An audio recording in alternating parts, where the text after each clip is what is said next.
Hello,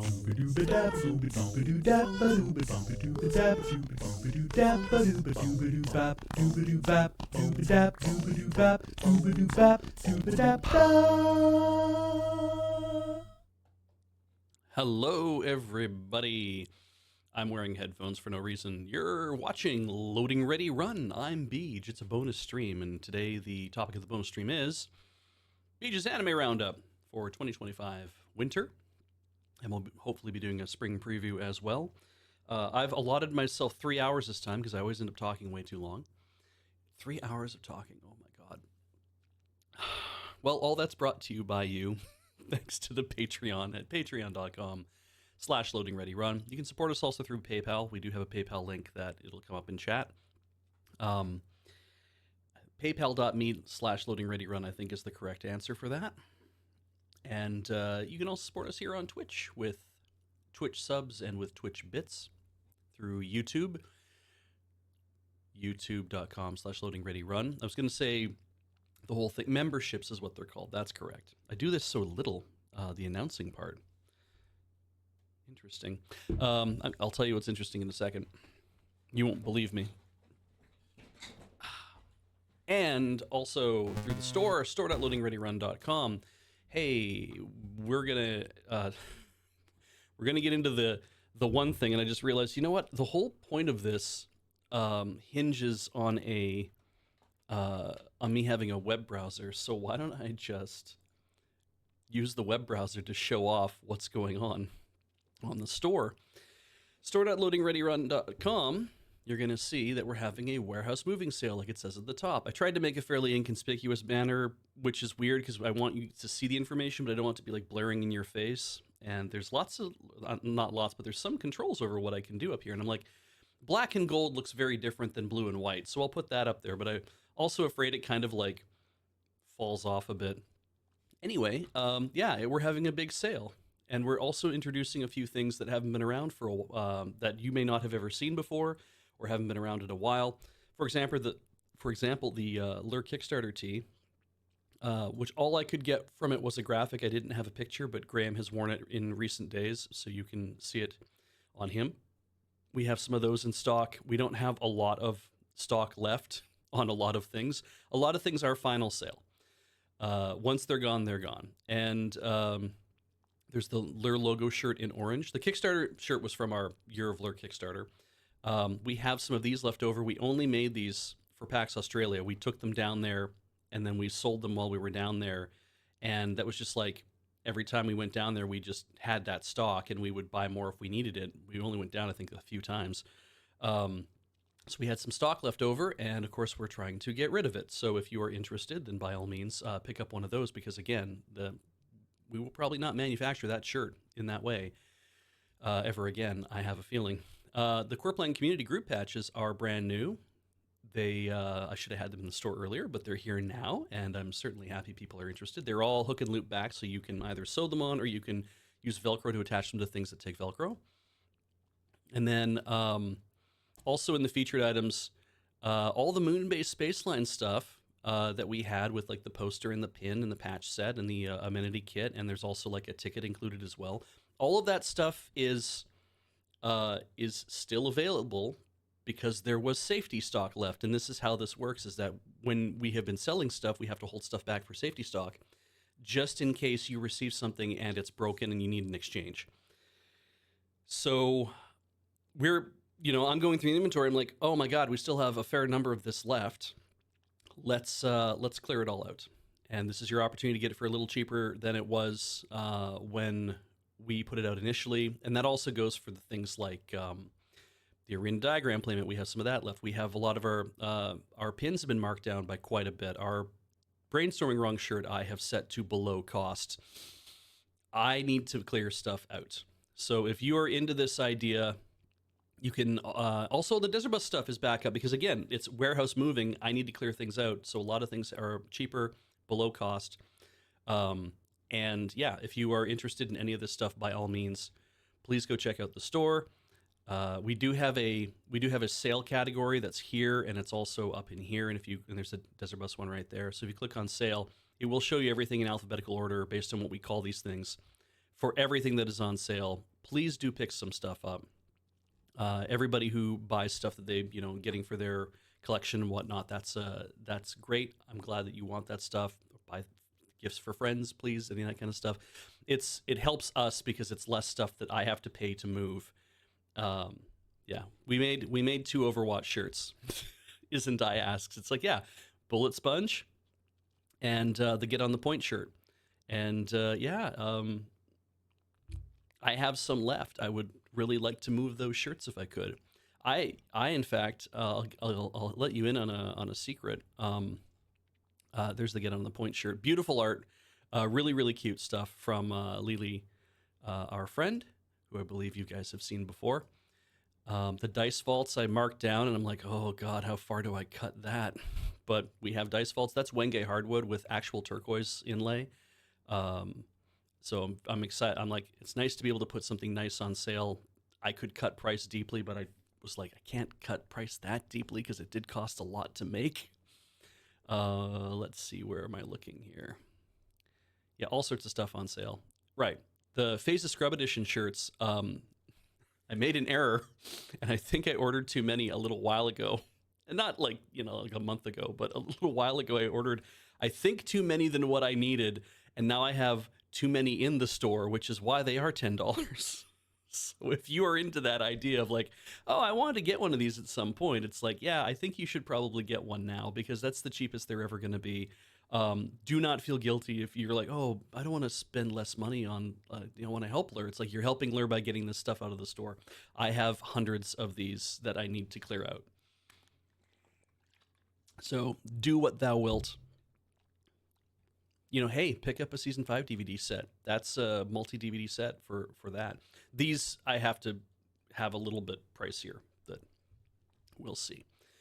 Yeah, look at all that. The Sidewalk Slam shirt, the Lucha mask. Love that. Really neat design. And also tell people if you are in subreddits or in other places, please, by all means, tell people in other places that hey, if you like Overwatch or you like Magic the Gathering or you like T-shirts, if you like the stuff that we have on our site, please let people know in other places. Like, hey, these guys do this shirt. Send them a link to the shirt and be like, maybe you'd want to wear a Phases shirt around at an event or something if you're going to play Magic. So a great way to maybe suck some people into stuff. What things that, like, obviously a few things that are not on sale: the hoodie, the Pride tee. I should probably mark that down. Well,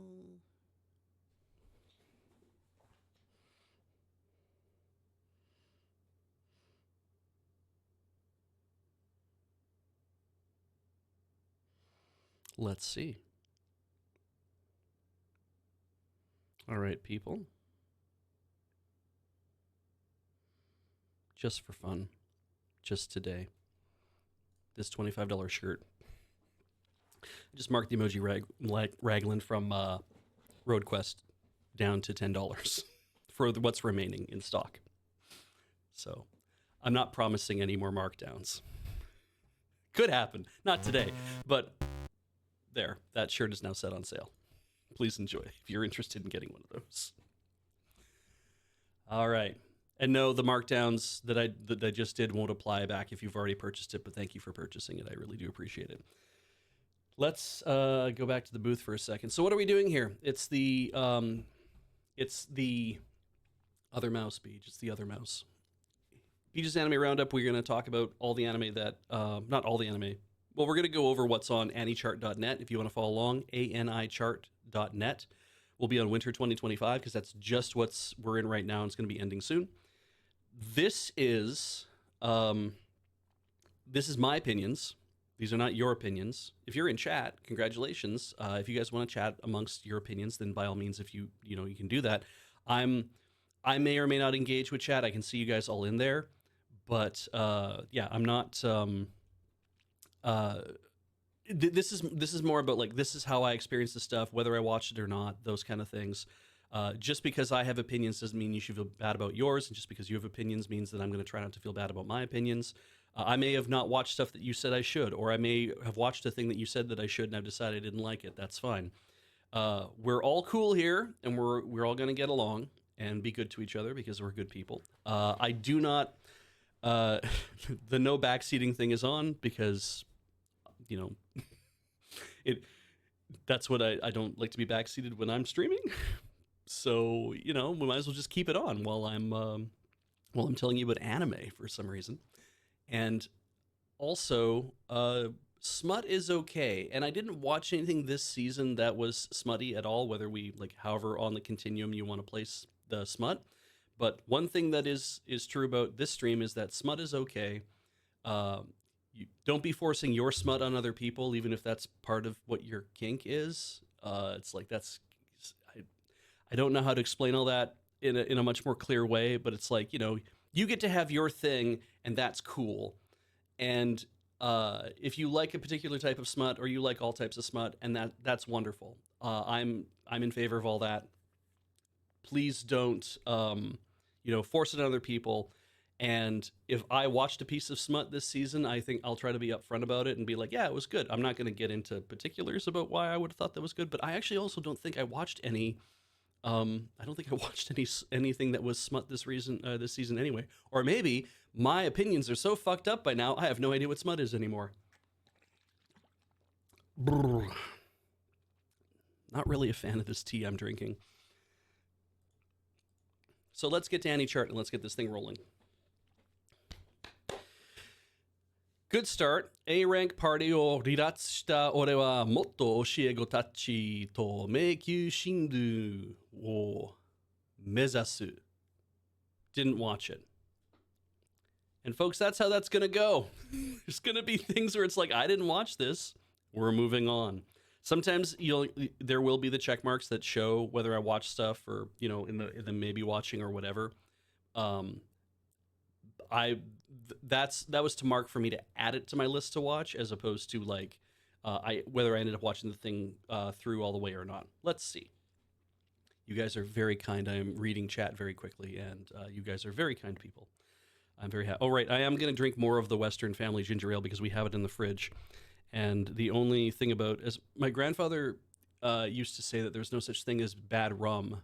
There's just not enough chocolate. No, wait, no. There's no such thing as bad chocolate. There's such a thing as not enough rum with your chocolate. And I'm like, yeah, I don't think there's such a thing as a bad ginger ale. I've never had one, but there is certainly ones that aren't as good as others.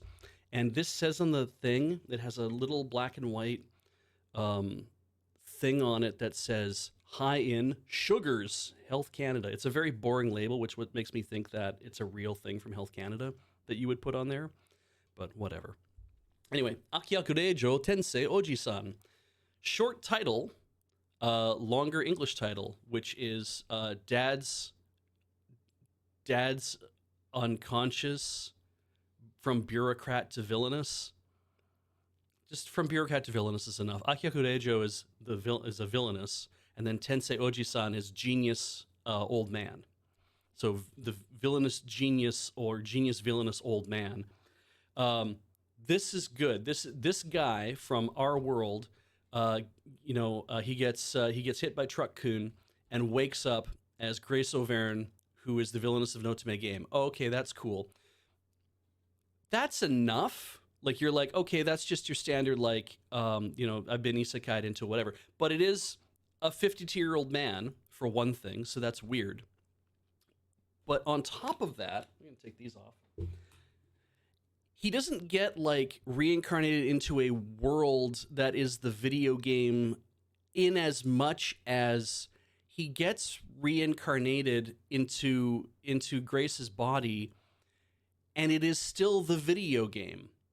But because he's in it, he's never really played the game. His daughter, his 17-year-old daughter or 20-year-old daughter, whatever, she plays the game. And it turns out that the daughter, I've already read the manga for this, so I knew about all this going in. Heather did not. It turns out that him and his wife, big otaku, raised an otaku daughter. And so he's kind of understanding that, okay, I'm in this game, but I didn't play it, so I don't really know what's going on, but I know the tropes, so I know what I should be doing. And his daughter is like continuing to play the game, and that's how he continues to live the life. But there's so much stuff in now that he's in the world that it's like, well, you have to be in a proper world, and this is like a visual novel thing. And there's all these extra elements that are part of the game that when Heather and I were watching, it's like, there ain't no way they made a visual novel game that has like this kind of like, it's got an extensive magic system and it's got this and it's got that. And there's like scenes now in the game that didn't exist in the game before at all, like in locations that nobody ever went to. They're talking about like characters that have never really shown up in the game before. And the daughter's like, this is unusual because I played this game a lot and it's not here. So dad is helping to flesh out the world by actually living in the world. And so they're wondering is this just like a portal to another world that is just like this? Doesn't matter. It doesn't matter. It's really good. It's really funny. The opening is good. The ending is a goddamn banger. It's so good. It's so stupid. And it's kind of like when you watch it for the first time, it's basically, this is what, like, we think the show is this kind of stupid. Like, the idea for this is so dumb that we got to give you this great, dumb, over the top thing. It is so into it's so into itself. Go if you want to go watch the ending, that's one thing. But if you go watch the first episode of this and get through the ending, it's like, oh yeah, top notch. They understand how weird this is. So we really enjoyed it. We're watching it still, waiting I guess on the last episodes to come out. I recommend it. It was a lot of fun. Ameku Takao no Suiri Karte, or Ameku MD, Doctor Detective. I'm going to turn down the AC in here slightly.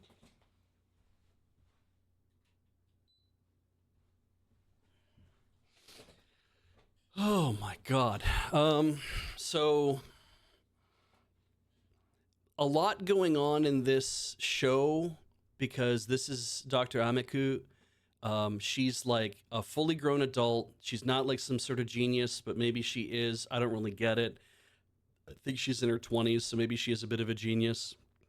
She's because her family owns the hospital, she is in charge of the investigative or pathology or diagnostic pathology department, because this is a thing that she's really into.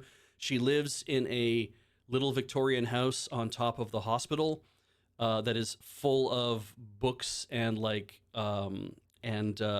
LP records, and she has her computer in there. We never see a bed. It just seems to be like a single room thing. And it's,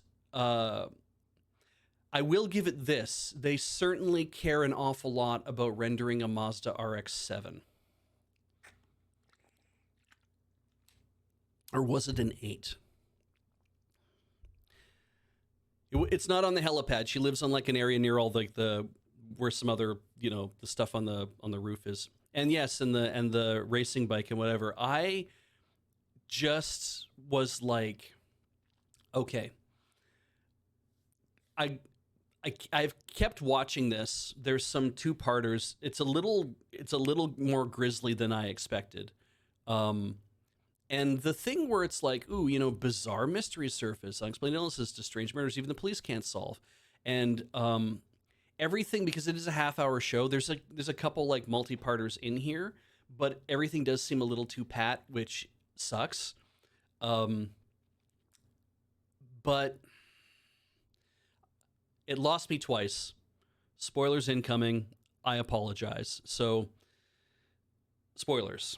There was an episode where there's a pair of twins, identical twins. One of them, the twins watch this video on their phones, and one of them, after watching the video, it's one of those videos like, if you watch it, you will die like within 7 days or whatever, that kind of thing. And after watching the video, like standing on the train platform with her sister, she just kind of drops her hands, and then she just starts walking forward into the path of the train as it's coming into the station. And so it's like, oh no, this really is a terrifying video that can do whatever, right? And so She figures out what's actually gone on. Like when she finally figures it out, here's what she does. She sits down with everybody and explains, okay, you have this kind of illness, and therefore it causes these things to happen, and so naturally want to take these. No, she doesn't do any of that. She doesn't do any of that shit. No, what she does is she has the mother bring the two, who's very concerned about her daughters because they don't know why the daughters are whining, because the one daughter wanted to kill herself, and then the other one like watched the video as well because she didn't understand why it was a problem, but she was watching in a stairwell and she ended up falling down a set of stairs as a result, like threw herself down a set of stairs essentially. And so they're like, oh, so how do we explain what the problem is? It's like, I know. I'll bring those two kids, these two like teenagers, into this examination room with the mom. Then we'll turn off the lights. Then then while they're standing there, I'll start flashing a bunch of lights on the wall, and then they will, like, their eyes will glaze over and they will start walking forward and they will fall over, and then I will catch them. And thus, by demonstrating live with no goddamn explanation, hey, your kids have a form of epilepsy and I just gave them a seizure on purpose. You know, responsible doctor shit. And that was the first one where I was like, oh, this show this show is about the spectacle of this. It's not about actually, it's not really about helping people. It's about showing shit off. And I was like, wow, didn't like that at all. That is not, ugh. And so then the second thing that threw me is there's an episode where we're watching where there's this girl who's in the hospital and she's not doing well. Or is it little boy in the hospital? Whatever. It's a kid in the hospital, not doing well. And they are like, when they pull out, they go looking in like the fridge in the hospital, and because the mom is a nurse and she's there from a different hospital, but she's looking after her kid and she doesn't know why her kid is so sick, and they keep examining, they can't figure out why, and they find that there's these juice boxes, and they're like, you're not supposed to be giving the kid anything else. It's like, well, this is like, you know, healthy 100% juice, like all these kind of things, vitamin packed, you know, all that kind of thing. And I'm like, and you can't do that. Like, we're feeding your kid a very specific meals in the hospital because we have to be able to keep an eye on everything.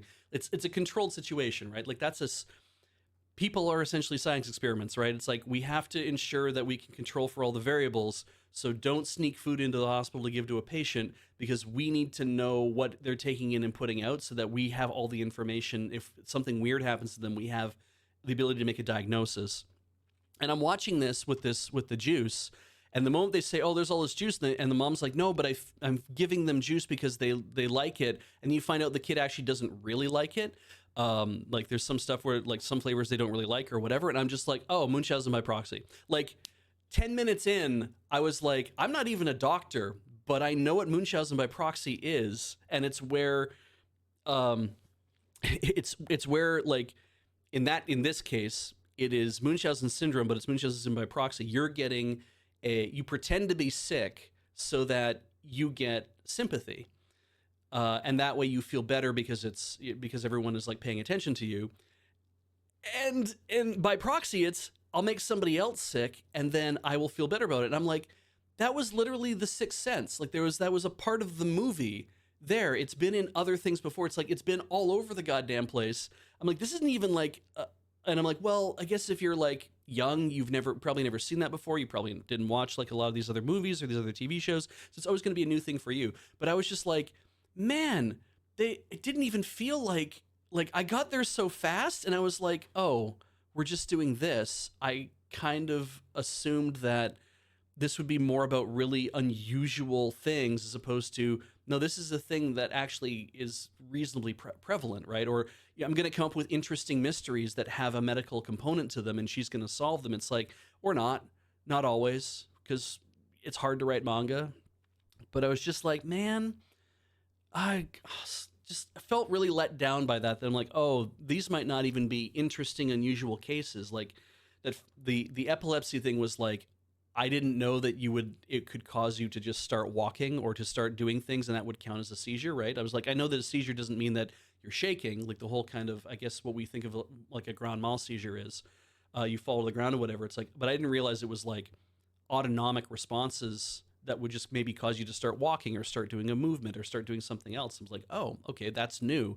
I don't really think that causing seizures in two people at the same time in order to get your point across is maybe the best way to diagnose an injury or whatever. So I'm like little let down on the responsibility of this show overall. And it's been interesting, but when those things happened, I was like, I, I'm gonna probably watch the rest of it, but I've been not that interested in it, so whatever. Moving on. Ao no Exorcist, Yosuga Hen. I did not watch this. Arafo Otoko no Isekai Tsuhan Seikatsu. I briefly thought this was going to be a different show because I saw the Cat Girls and I was like, oh wait, is this about? And I realized no, it's not this other manga I'm reading about a guy who just wants to be a blacksmith and live in the dangerous forest, because it's like, here it is, dangerous forest. It is not. I was like, oh, this is not it. I did not watch this either. Baban Baban Ban Vampire. I not really a vampire fan, so I didn't watch that.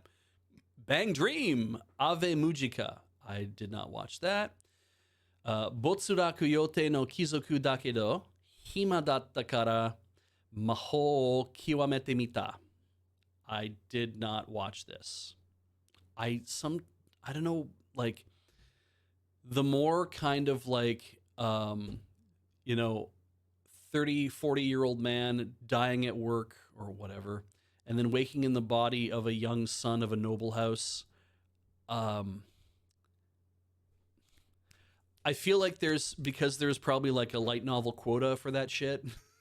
That they're like, we don't have one, or we haven't made one in 3 months. And then that happens, and I feel like manga is the same way, and then anime is the same way, where it's like, we've ran out of those. It's like, don't worry, there's another 10 or 15 that people are reading because they're making them. It's, no shade to anybody who can write a thing, but it just feels like it just feels like it's always, I'm going to do, we're kind of bringing up similar things all the time. And, oh, I read this story that so-and-so did, and what if I went in and I changed some characters slightly and wrote my own fanfic about them and filed all the names off and made 50 Shades of Grey. Like, that's what it really feels like. So, yeah, I'm losing interest in a lot of those. I'm kind of just continuing with the ones that I've been reading still, but I'm like, I don't know about this.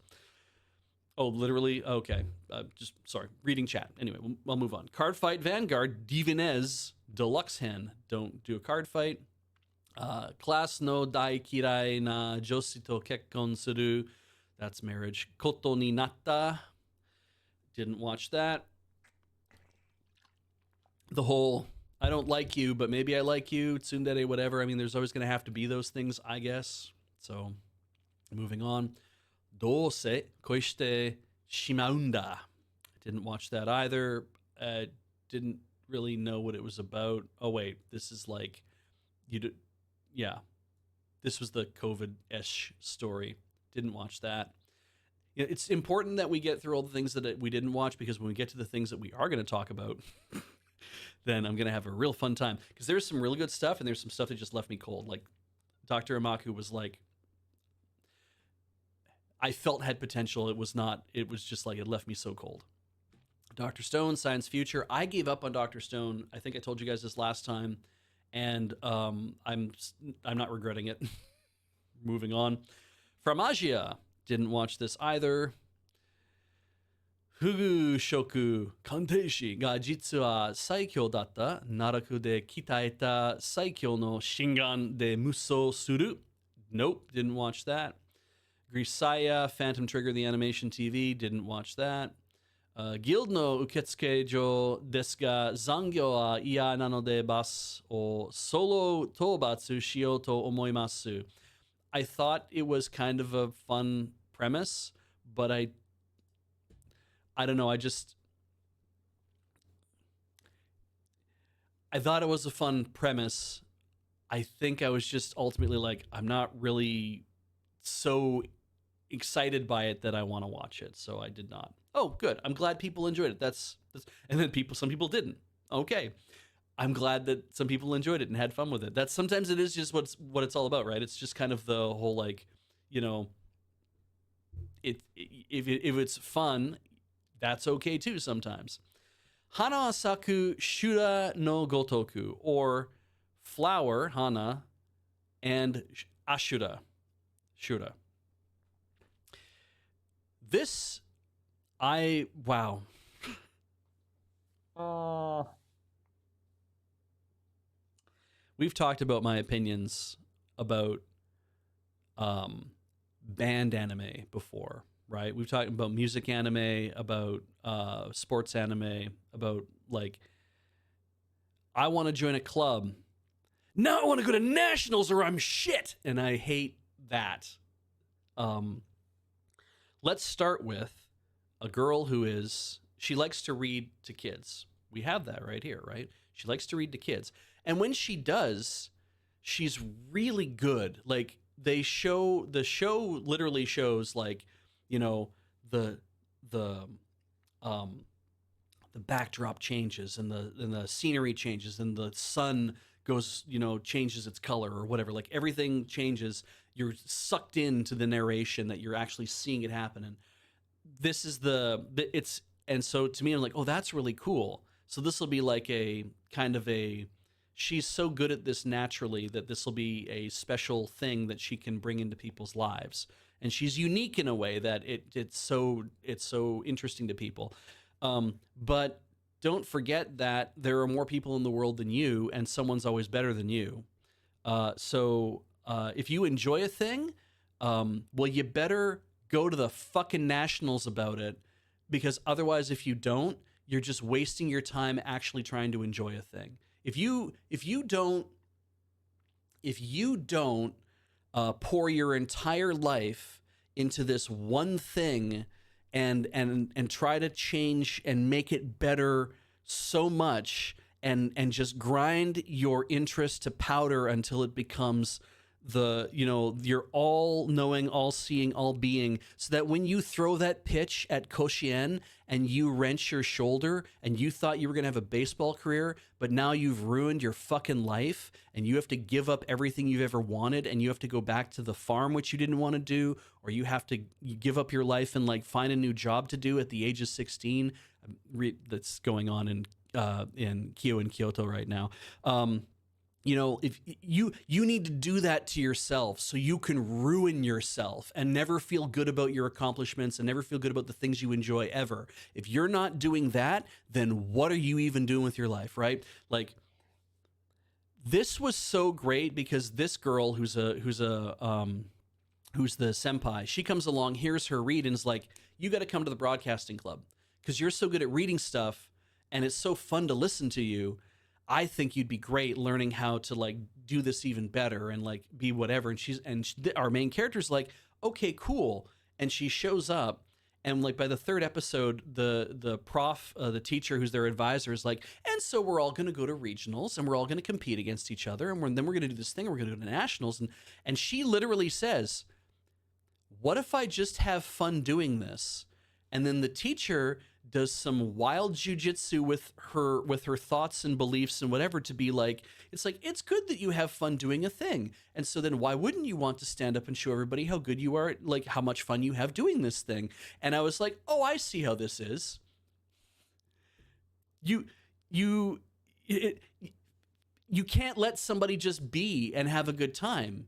You have to be like, it would be so good if you just actually drove yourself into worrying about how good you are reading some fucking copy. And I'm like, I know there's a whole codification thing when it comes to art forms in Japan, that it's like, we need to, like, no theater can't be anything but what no theater is, and kabuki theater can't be anything but what kabuki theater is, and it has to be like, everything has to be turned into a perfect cylinder, right? You have to turn and turn and turn until everything is exactly the same as the person who came before, and do whatever.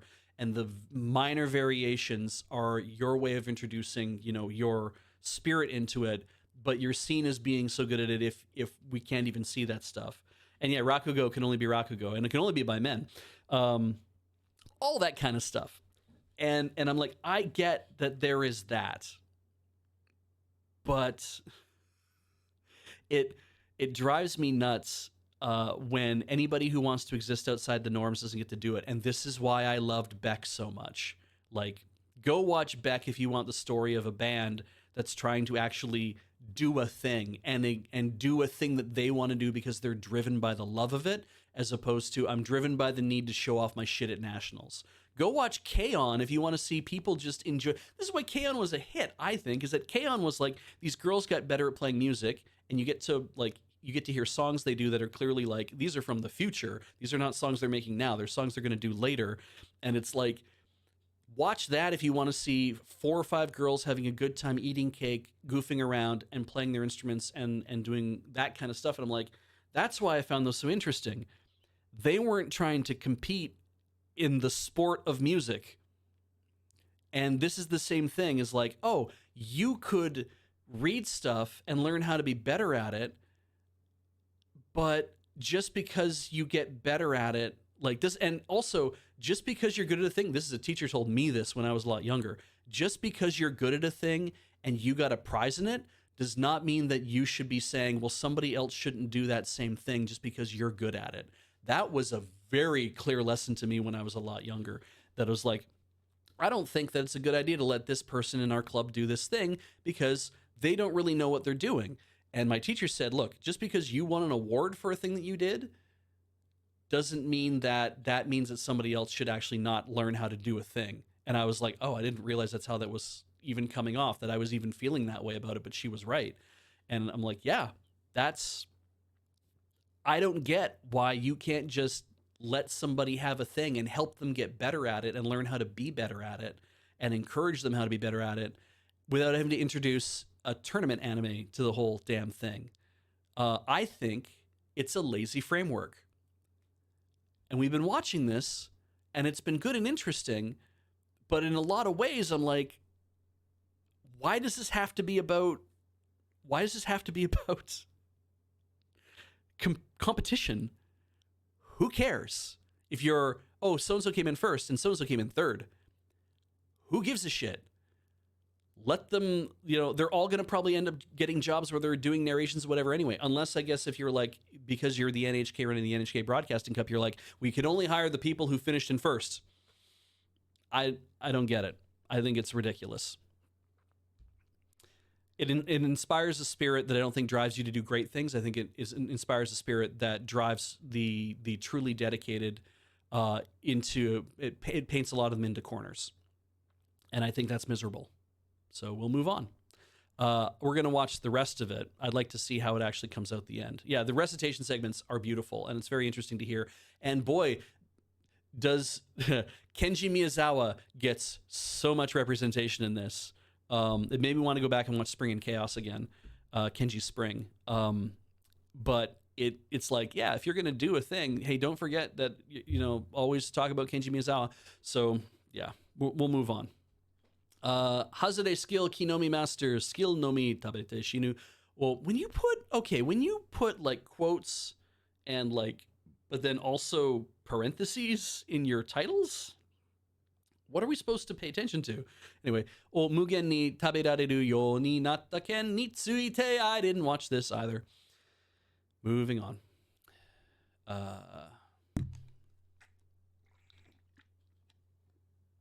Shadowhawk just mentioned Ruri Dragon, which is a really fun manga. Let's put this halfway in between. If you're not reading Ruri Dragon, I believe it's on like Manga Plus, or it's on the Viz Manga. I think it's on Manga Plus. And it's really fun because it's just about a girl who finds out she's half dragon, but she, that's not a normal thing for this world, for normal Japan. And she has no idea how to deal with it. And it's, as she's going through puberty with it, it's getting worse. And showing how she reacts to it. And I think it's actually a pretty honest feeling puberty manga. It's really cool. All right. Honey Lemon Soda. I was like, oh, good, a Kimi ni Todoke clone, you know, like the girl who is shy and the boy who is outgoing, and she learns how to be a more open and person. And no, that wasn't. It's not really what this is about. Um, it's it is. This is similar tropey to a lot of these other kind of high school romance shows, and this has just been fun and interesting and unusual, and you give it a bit of latitude because it is like it's a high school romance. It's going to be open. Both songs actually in this are very good. The opening and the ending are the ending we watch both the opening and ending every single time. The ending is killer. Like it's so fun. It's and I feel like some of it's rotoscoped a little like I feel like it's rotoscoped in some cases, but I also feel like there's just really good people did the animation very very well, like paid a lot of attention to stuff. Um there's a lot of it's just kids in high school having fun, and all the kids in high school that are like in their class all having fun and having a good time, where these two are not really the center of attention in every single scene in the ending. It's just it's so freeing and fun to watch. Like yeah, this is kids, they got their phones out clearly and they're filming themselves doing the dance things on their phone and like at all these different angles and stuff and just having a goof and having a great time. And I'm like, oh yeah, this is modern day what it's like to be young and have fun with your classmates. And I think that's even if we didn't have that experience, I think that there's something about that that speaks to us to be like, oh, that's seems really nice, you know, like even if it happened to you, if it didn't happen to you, I think there's a way to acknowledge that it's like this looks like fun and it looks nice and that's actually cool. Um, I like it a lot for those reasons. The story itself has been great. Um, Heather and I were amazed at the most recent episode. I think it was either 10 or 11. So it's kind of like we're it's the sports day episode. No spoilers. I'm not going to talk about it either, but the sports day episode um it departs from the animation in ways that feels like we got to move this shit along. So we're going to make a lot of decisions about changing scenes, animating stuff, moving from point to point. So many scene changes, scenes that only last about 8 seconds before we move to another location. Stuff happening very very fast. Transitions by like showing like a camera moving along a road, like with words written on the road to say now we're here, now we're here, now we're here, and I'm like, great at getting the idea of we're traveling from a place to place across. Um, the then when you're like then the sports day actually starts, and I'm like, normally sports days like things when they're happening can be like a whole episode or like 2 episodes. And it's like they crammed an entire sports day into half an episode and made it all feel so amazing. And and I realized as I was watching it that I'm like, oh, everything's getting faster up until the point where it stops being fast. And that's the climactic point. That's the trigger point where it's like you've been pulled through this whole thing so fast and it's frenetic and it's freewheeling and it's amazing. And then all of a sudden, bam, it stops. And I was like, oh, that's so good. That the direction was so good about that. Let's bring you through this, introduce all this tension and all this movement, and then all of a sudden we stop and we get a chance to actually feel what's going on in the scene. And then we'll have our denouement, which is incredibly satisfying. And it's like, yes, this is what we wanted to have happen. So yeah, this was really good. That episode, I think, is a reason to watch this series.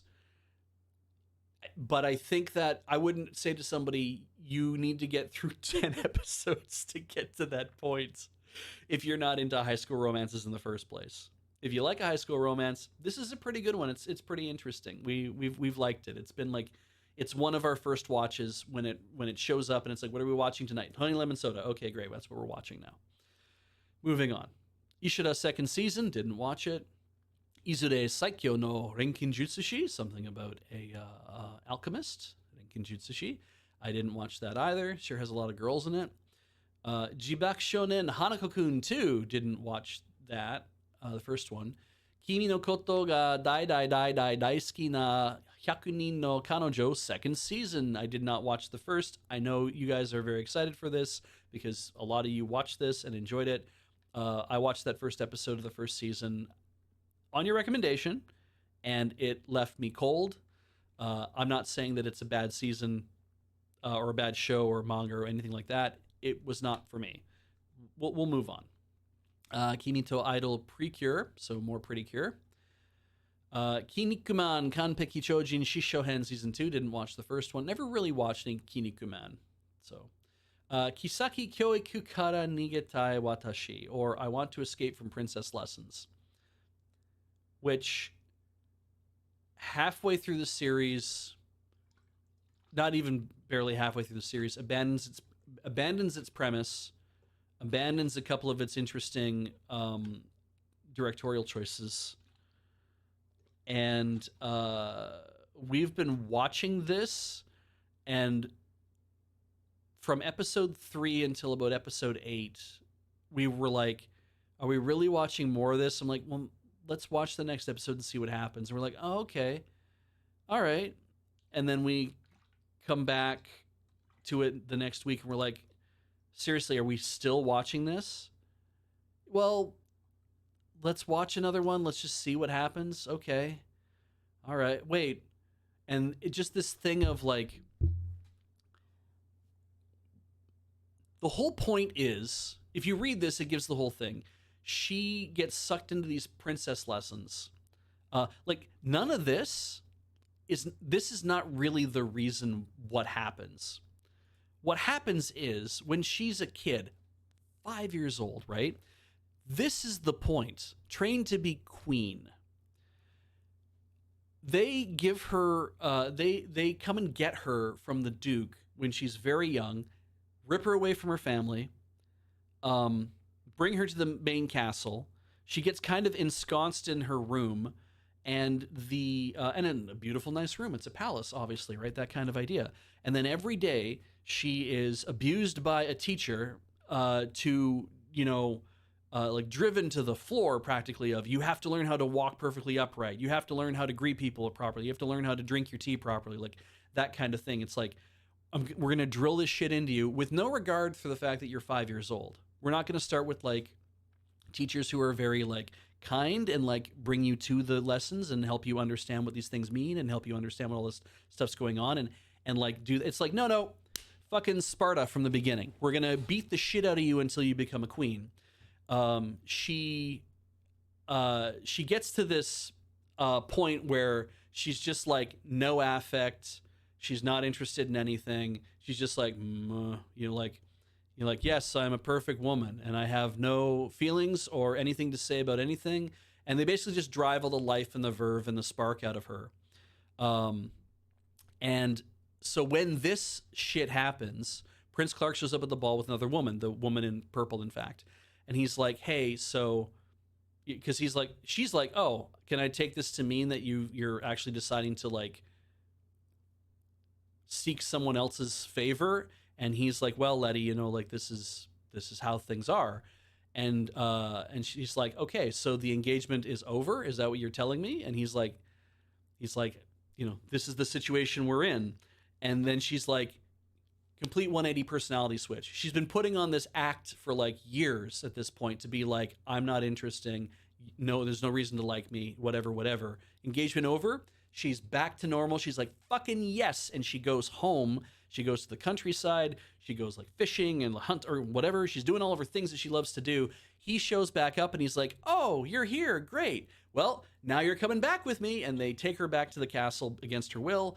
And they lock her in a room in the basement, a beautiful room in the basement. And the next continuing episodes, it was just like more of this stuff as she keeps trying to escape. And he, with a smile and happy eyes in his face, keeps intercepting her from escaping. And all this stuff keeps happening. We're like, what are we doing here, guys?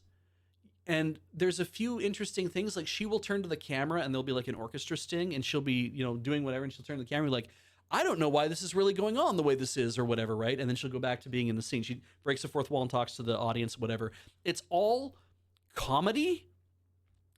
And I'm like, the romance, and it's like, he's in love with her. So he wants to, keep her around and stuff. And finally he says, halfway through the show, you don't have to do your princess lessons anymore. And she's like, okay, that's cool. I still don't want to marry you because I don't really know anything about you, not interested in this. Then we have a bunch of hijinks, and then we find out after she leaves for one more time, he pulls her back in, and she has to go back to princess lessons. But these aren't princess lessons anymore, they're queen lessons. And I'm just like, I'm sick of this shit. We watched this whole thing. We thought it would be about she's going to keep finding ways to escape, and they're going to get more and more ridiculous and over the top over and over and over again until finally he realizes that he's being a shit. That he's like, I've been fucking up your life. I didn't even realize that this whole, because I wanted to marry you, that I'm the one who's been doing this to you. And then finally let her go. And then maybe we would be a thing of like, okay, he apologizes for real or something, like the kind of things you expect in that story. And no, that doesn't really ever seem to happen. But there's a bath episode. I've been kind of just like, we watched so much of it and I'm like, I want to see it to the end. But then I saw like one of the last episodes, the thumbnail of it, and she's in a wedding dress. And I'm like, God damn, I can't bring myself to watch any more of this. What a, feels like wasted opportunity for stuff. Anyway.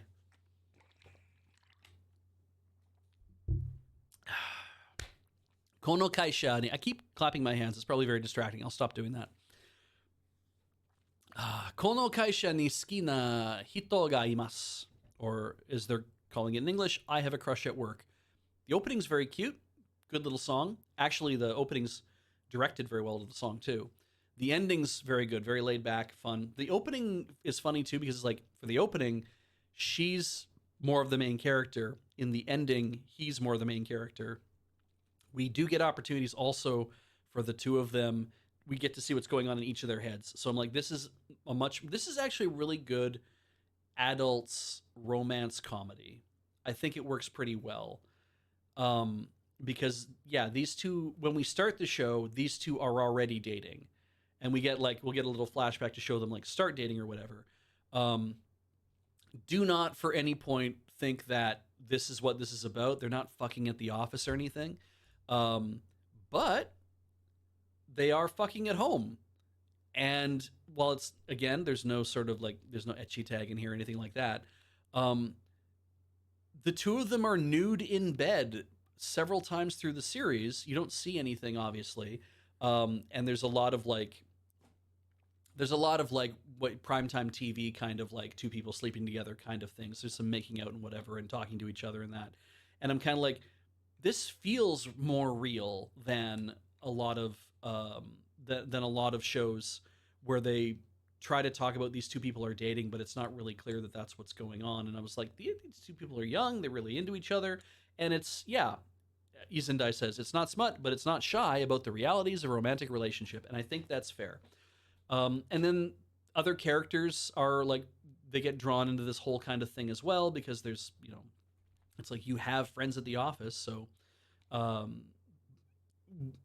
it's going to be one of those things that impacts the life so far. And it's been light and fun, and I like it. I even like later in the series or later in the show, they are both kind of aiming to do something to stretch their careers a little bit more, and so they make a bet with each other that they're like, okay, so whoever is doing a thing, like if you manage to do the thing and succeed at it, then the person who doesn't has to pay for like our trip when we go on we're going to have a trip and a vacation together to recover from that. And they use it as motivation to kind of help spur themselves and each other forward to like succeed at the thing they're trying to do. And it's been fun. It's been very interesting. I like it. Yeah.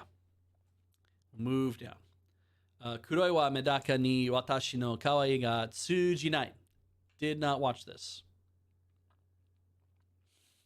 But I did watch this. So this is going to have leftovers because it's still going. This has taken us up to the waterfall scene. The most recent episode would have been the waterfall scene. So, yeah, this has been a lot of fun. The manga has been great. And there's two different mangas that are being published for this. They are, if you really want to read ahead and get caught up on what's going on, and of course there's the light novels beyond that, and you can be way ahead if you want to. I was on Something Awful, and yeah, the opening and the ending for this as well has also been really good. I don't know which one I like better. I like the opening. I think I like the second opening better than the first season's opening. But anyway, um, this has been very interesting. I was on Something Awful in the Apothecary Diaries thread, and some people were making like they're guessing about what some things that are changing in the episode, like in the anime, are going on. And then somebody came in and said, "Well, like light spoilers," and they spoiled a thing, and I read it. I'm like, okay. And it's like heavier spoilers, and they had a few more words, and I read that thing as well. As like, okay, you are reading way ahead, obviously. Like you're where I am, obviously, in the manga. And then somebody came in and said, "Hey, so just so we know, just so everybody knows, this is the anime only thread because people are only choosing to watch the anime and not choosing to read the manga, not choosing to read the light novels and getting even further ahead. So please don't spoil anything based on your knowledge of what's happening in the future because you're already way ahead of us in that. We're going to keep this as an anime only thread." And I was like, yeah, I think that makes a lot of sense. It's been a great run, and we are super excited that there's like another 12 episodes. It seems like after what's coming up here, I think we get to 24. So that I'm super excited to see it. Yeah, to 24. Super excited to see it all the way through to where I am in the manga. That is, yeah, just like, oh, this is so fun. Every week it is like, this is the first thing we watch. If it's waiting for me, it's like it's out. It's like time to watch this. I'm like, yes, we watch this now. It's the first thing we watch. It's so good.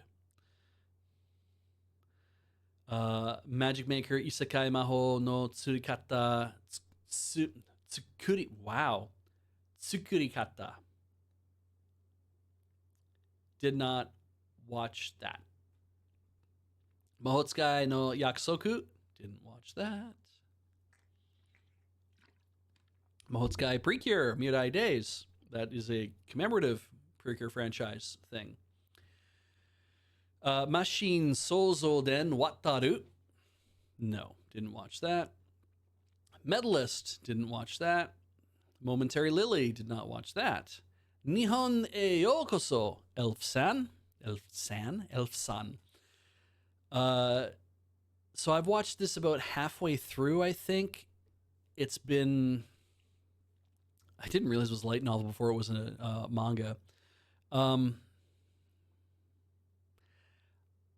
I can't, because I was reading the manga and I think I've dropped it recently. I can't remember. Maybe there hasn't been any new chapters translated of it. It just feels, I don't know. The anime I think is a good adaptation of the manga. You definitely give it that. And if you watch it, then you'll be like, yes, I like a series like that. This is good. And it is interesting. It has some fun parts about it. It's, I think I brought this up when we were talking about it before.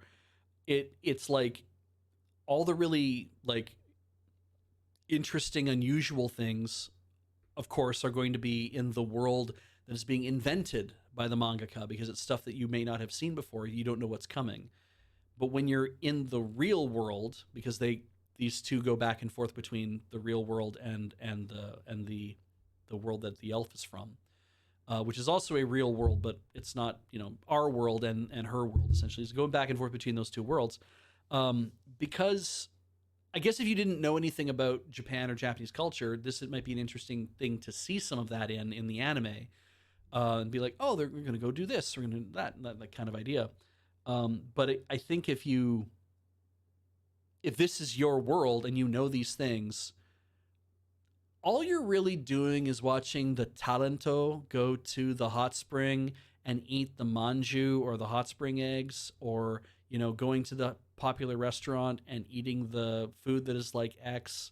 There's even cooking parts. There's like, first I'll do this, then I add the thing, and it's like, oh, I'm going to walk you through a recipe because you sitting at home probably don't know how to cook food, so I'm going to tell you how to cook this food, and you can make it yourself, kind of idea. There's like little moments like that too. It feels like, and I'm just like, oh, okay, it's kind of a little bit of a shake of all those things, and I'm like, but it's not as interesting because if you know about all this stuff already, that doesn't really draw you in the same way. Um, yeah, it's Gekyoru says between this and Sasaki and Pichan, I like that we're getting more back and forth isekai. I'm like, I do like that too. I like the idea of being able to move between worlds like that. And in fact, I thought Sasaki and Pichan was very interesting, more interesting than this, because this is about I'm experiencing the culture, and Sasaki and Pichan was more about I'm trying to leverage both worlds to allow me to do things in both worlds. That's more of a business thing. Maybe that's why I like that more. Who knows? Because there's activity. There's like these are going to have a relationship to each other, whereas these two things are very far apart. They have nothing to do with each other. They have no effect on each other. So is it good? I think it's entertaining, and I think it's fun, but it's also hasn't been interesting me enough to keep watching it. So anyway, Okinawa de tsuki ni natta ko ga hogen tsugite tsudatsugiru, or I fell in love with a Japanese girl, but her dialect is so thick that I can't understand it. This show is wonderful. The manga it is based on is a lot of fun as well. In fact, the manga being scanlated right now um, is like right up to the same point where this is in at the end of the show. So that's been a lot. In fact, I think the show finished like a half chapter ahead of where we are with the manga, so, which I'm like that never happens. Um, this is a fish out of water story, right? You have this boy who falls in love with this girl when he moves to the island. He comes from the mainland, and he doesn't know really anything about Okinawa. And she peppers her speech with Uchinaguchi, which is the Okinawan dialect, is the primary dialect. There are differences within the dialect from town to town, in fact, because this is a lesson I learned because there's lots of Okinawa notes in the show. It's like I think we're up to 53 by this point. There are differences between dialect from town to town because a long time ago, you wanted to keep your secrets to yourself about like this is how we do our weaving or this is how we do our farming or whatever. You don't want to share that with other villages because you want to depend on them for trade and everything. So you kept that stuff to yourself, and that meant that the villages kept to themselves so much that their languages drifted from each other, which I think is super interesting. Um, Flower and Asha is also set in Okinawa. I could not even begin to recognize that. In fact, so um, yeah. So this is very fun. It's goofy and fun. You gotta give into that. Anyway, he's in love with her.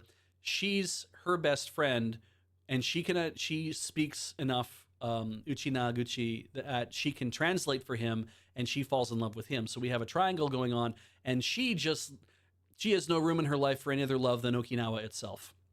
And Kyan is a lot of fun, and he has a lot of fun as well. It's very fun watching them do stuff, and I have learned so much about these islands as a result of that.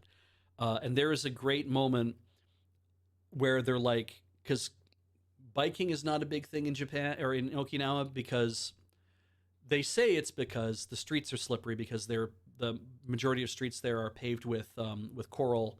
They're coral roadways, so they used coral to act as the aggregate. But that means that when it gets even the slightest bit wet, it's slipperier than sandstone or asphalt or whatever. So when Japan put highways in Okinawa, they had to bring in sandstone from the mainland to help pave the roads, so that you would actually have you wouldn't have people going like 60 or 70 kilometers an hour and then trying to stop and just skidding the entire way. Um, so yeah, they don't. But as a result, they don't bike much because the streets are not ideal for bikes because they can be a little slippery, which I thought was surprising. Um, they don't have trains; they have a monorail, and it is only in like the downtown core. And but they have buses, so there is that. And that means that the idea of a train is very interesting, and it's like, oh, all these train stations and trains and stuff, because all that media is coming from the mainland with people doing things in and around trains, and in Okinawa they don't really have that. um, and because of everybody drives everywhere there as a result, because hey, you have a car, it has air conditioning, and it's so fucking hot there all the time, not all the time, but it's hot enough there that you're like, oh, why wouldn't I just get in my car and drive down to the whatever and go pick up and I'm thinking to myself, like, they're justifying all this in that way, but I'm also like, you also said at one point that Okinawa had been administrated and basically run by the Americans until 2010, like in heavy ways. So it does not surprise me that your culture would be more influenced by let's have a lot of roads and fill them with cars, as opposed to let's have a lot of roads and make room for people to bike and stuff around in them. Yeah, yeah. There's a lot of rust from the salt air. That's actually a thing. It like almost ruins his bike because he leaves his bike out after a cyclone, and it just gets covered with stuff. And as Travelog has already pointed out in chat, in the show, they're like, well, let's go. There's a whole boom on drive-throughs. So you can like drive through, and they're like, we even had drive-through ATMs. And Teru's mind is blown by the idea of a drive-through ATM. And I'm like, really? Because when I lived in Edmonton, which is also heavy car culture, when I lived in Edmonton, we had drive-through ATMs everywhere. Is it really that weird a thing? Maybe it is. Okay, fine. That's if you don't really have, you're not really serving cars as your number one thing. You're not thinking of that. So then they were like, well, let's go to a drive-through and we'll get some food. And he's really excited by the idea of going to a drive-through. They go to A&W, and not at A&W. I got to show you this. Hang on.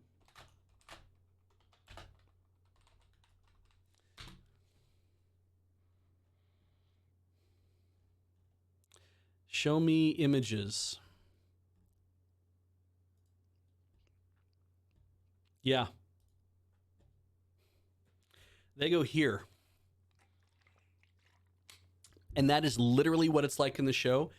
They don't change the logo at all. It is they never say the name of where they're at, but the logo is the A&W logo, just like that. It is a proper ass drive-through, or sorry, drive-in, where you drive your car in and you stop and you lean into the pillar that's beside you and you order your food, you wait in the car, and they bring you your stuff.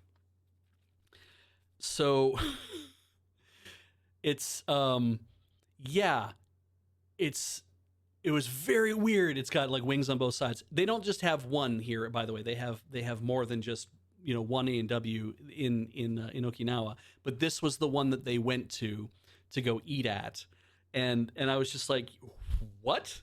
Why this? What? Where did this come from? And yeah, I just think it's super interesting that this exists. So they're not on roller skates though. There are some pictures of I did see pictures of car hops in the orange and brown, like the traditional orange and brown uniforms with I think they had roller skates on, I'm not sure.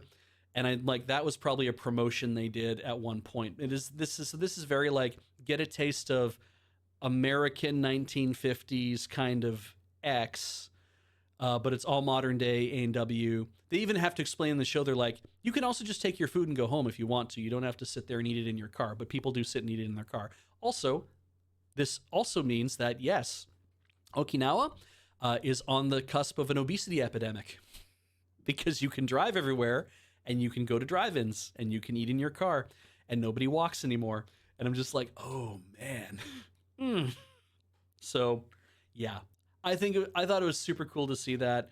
It will clearly be American A&W is where this will all be inspired from. But knowing how Japan is about fast food, it will be Japanese A&W, even if it's all American fast food. They serve something called the Melty Double. I have never heard of this before in my life. I'm like, Teen Burger, Mama Burger, Papa Burger, but Teen Burger, Matzo Burger, right? No, Melty Double. I don't know what that is. They have curly fries. I'm like, really? Okay, cool. So anyway, we'll move on. This is a lot of fun. It's a culture dump in a romance comedy. It's goofy as hell. So much fun to learn all this information. Beautiful place. Can't wait to go to Okinawa. All right. Oredake Level Up Na Ken, Season 2, Arise from the Shadow. I am not watching Solo Leveling, not even reading Solo Leveling. I actually, to be fair, I don't even read manhwa. I appreciate that people like manhwa. I don't read it. I find the names difficult, which is a weird thing to say for somebody who was like watching anime and only like to, and I'm like, I don't want Serena and freaking like Lita, it's like I want Usagi and Makoto, like I want Mamoru. I don't Darien. Darien, who's Darien? My name is Prince Darien. Who's this Darien person you're talking about? It's like I want the original names. I'm glad that we're in a point now where everyone just wants the original names and stuff like that.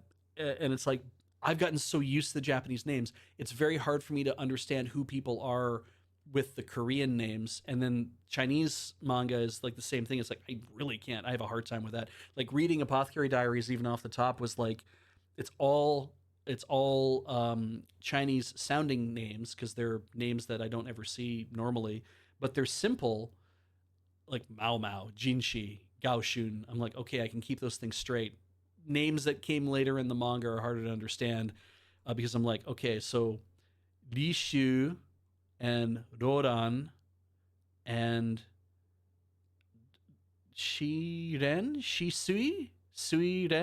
Like I'm trying to track who's who, and I'm like, okay, I think I know who these people are. So that's been difficult for me. And I've just been like, I'm just gonna not bother with those. I'm just gonna read Japanese manga, I guess, and be completely ethnocentric. S rank monster no behemoth dakedo neko to machigawarete elf musume no pet to shite kurashitemasu. Shite kurashitemasu. Sure, that sounds close. Nobody asked to be a cat, not even the cat who's also the monster. I didn't watch this, so it's unapologetically horny. The show about a tiny cat. Yeah, I mean, no shit, no shit, no shit, no shit. All right, cool, I got you. Sentai Red Isekai de Boukensha Ninaru. Got so excited about the premise of this. I'm impressed they managed to hide her tits in this shot right here. They did a very good job because most of her enters a room before she does. It's not ecchi though. You'll notice a very clear distinction. That has the tag. This is not. She just happens to have massive tits that are out there. But let's talk about what the show is. It's fun and it's goofy and it's interesting, but I can't get through it. But I like the idea, and I like the over the top idea of like the Red Ranger in the Heroic Battle Squad. So it's about Kizuna, it's about bonds. This Kizuna Ranger, so that's what this is. And so he wants to establish bonds between people, and that will make them strong. But he can also summon the giant mecha, because it's a Sentai series. Ultimately, this guy, he's part of a Sentai series, but he gets isekai'd into this into the world of magic and whatever. But he can summon the whole freaking Maximum Kizuna Kaiser can show up, and when you have that kind of power and ability in this world where like it's not quite the it's magic and fantasy and swords and sorcery and stuff like that. It's like, yeah, you are a little OP. He doesn't haul it out all the time because they obviously know the show can't be like that all the time either. There's a lot more going on in it than I would expect, and I'm just like, okay, I think it's good, except that I can't get excited to watch episodes of it because after watching I think I'm in 6 episodes or 8 episodes by now or whatever, just been like, I don't really care. And I don't care if I finish this or not. And I'm just like, there's shows that I do care about finishing, stuff that I've watched before, stuff that we haven't watched before. This is one I don't really care about that much. And I'm like, huh, that's weird. Something that I think is a good show, but also didn't grab me. So that's fine. Moving on. Soda Ito Utility TV. This is the golf episode. I have no idea. Is this a Yuri? Can anyone tell me? Is this a This is clearly cute girls doing cute things. Yes, you got that. I think that's probably correct, Cross Hunter. Oh, this was like laid back camp with golf. Really? Boy, the PV did not make it feel like it was going to be laid back camp ish. Huh. I still have a problem with the sports stuff, but I mean, as long as they're like having fun and it's not like, and then you can win tournaments. But I think you guys were saying there's no tournaments in this. There's no Yuri in it either. Well, I don't know if I'll go back and watch it or not.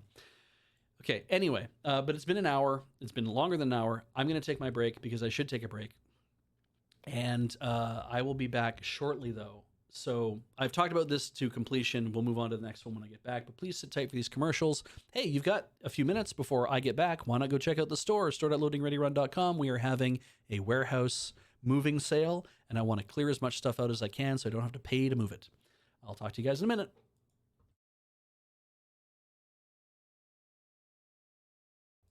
And we're back. If you can't hear me talk, then you should say something. Please don't pretend like for fun that you can't hear me talk, though, because then it'll be confusing for everybody in chat. Yeah, everybody can hear me. Awesome. Oh, there was a question here. Beej, what is the bulkiest thing that is spendiest to move? The pallets. The pallets of merchandise. We have shirts and we have playmats and stuff, right? Like, in the store. We have a warehouse sale going on right now. What's the spendiest thing to move? Everything just gets onto a pallet.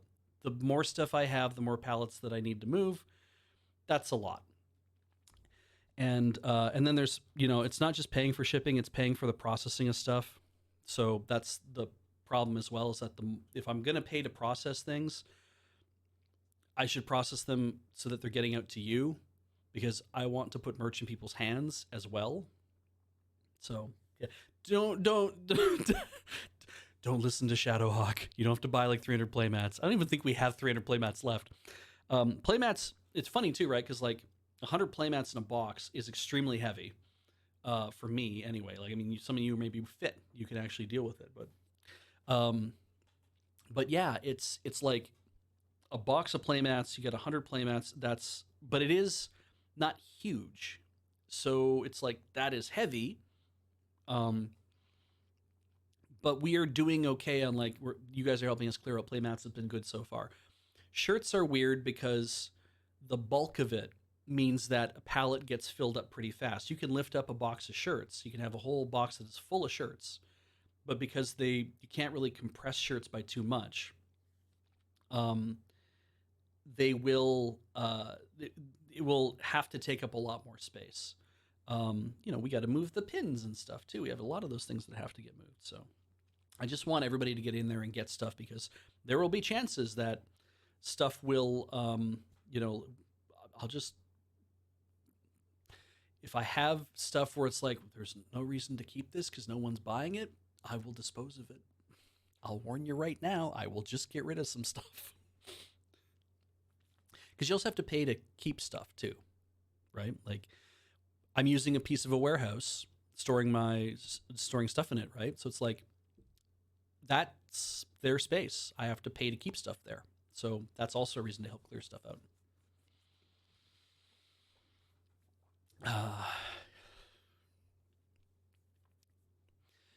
So, okay. Soda Iro Utility, we talked about. People have been having a good time with that. I'm glad. We'll see if I end up going back and trying to watch it or not. Solse no Aquarion, Myth of Emotions.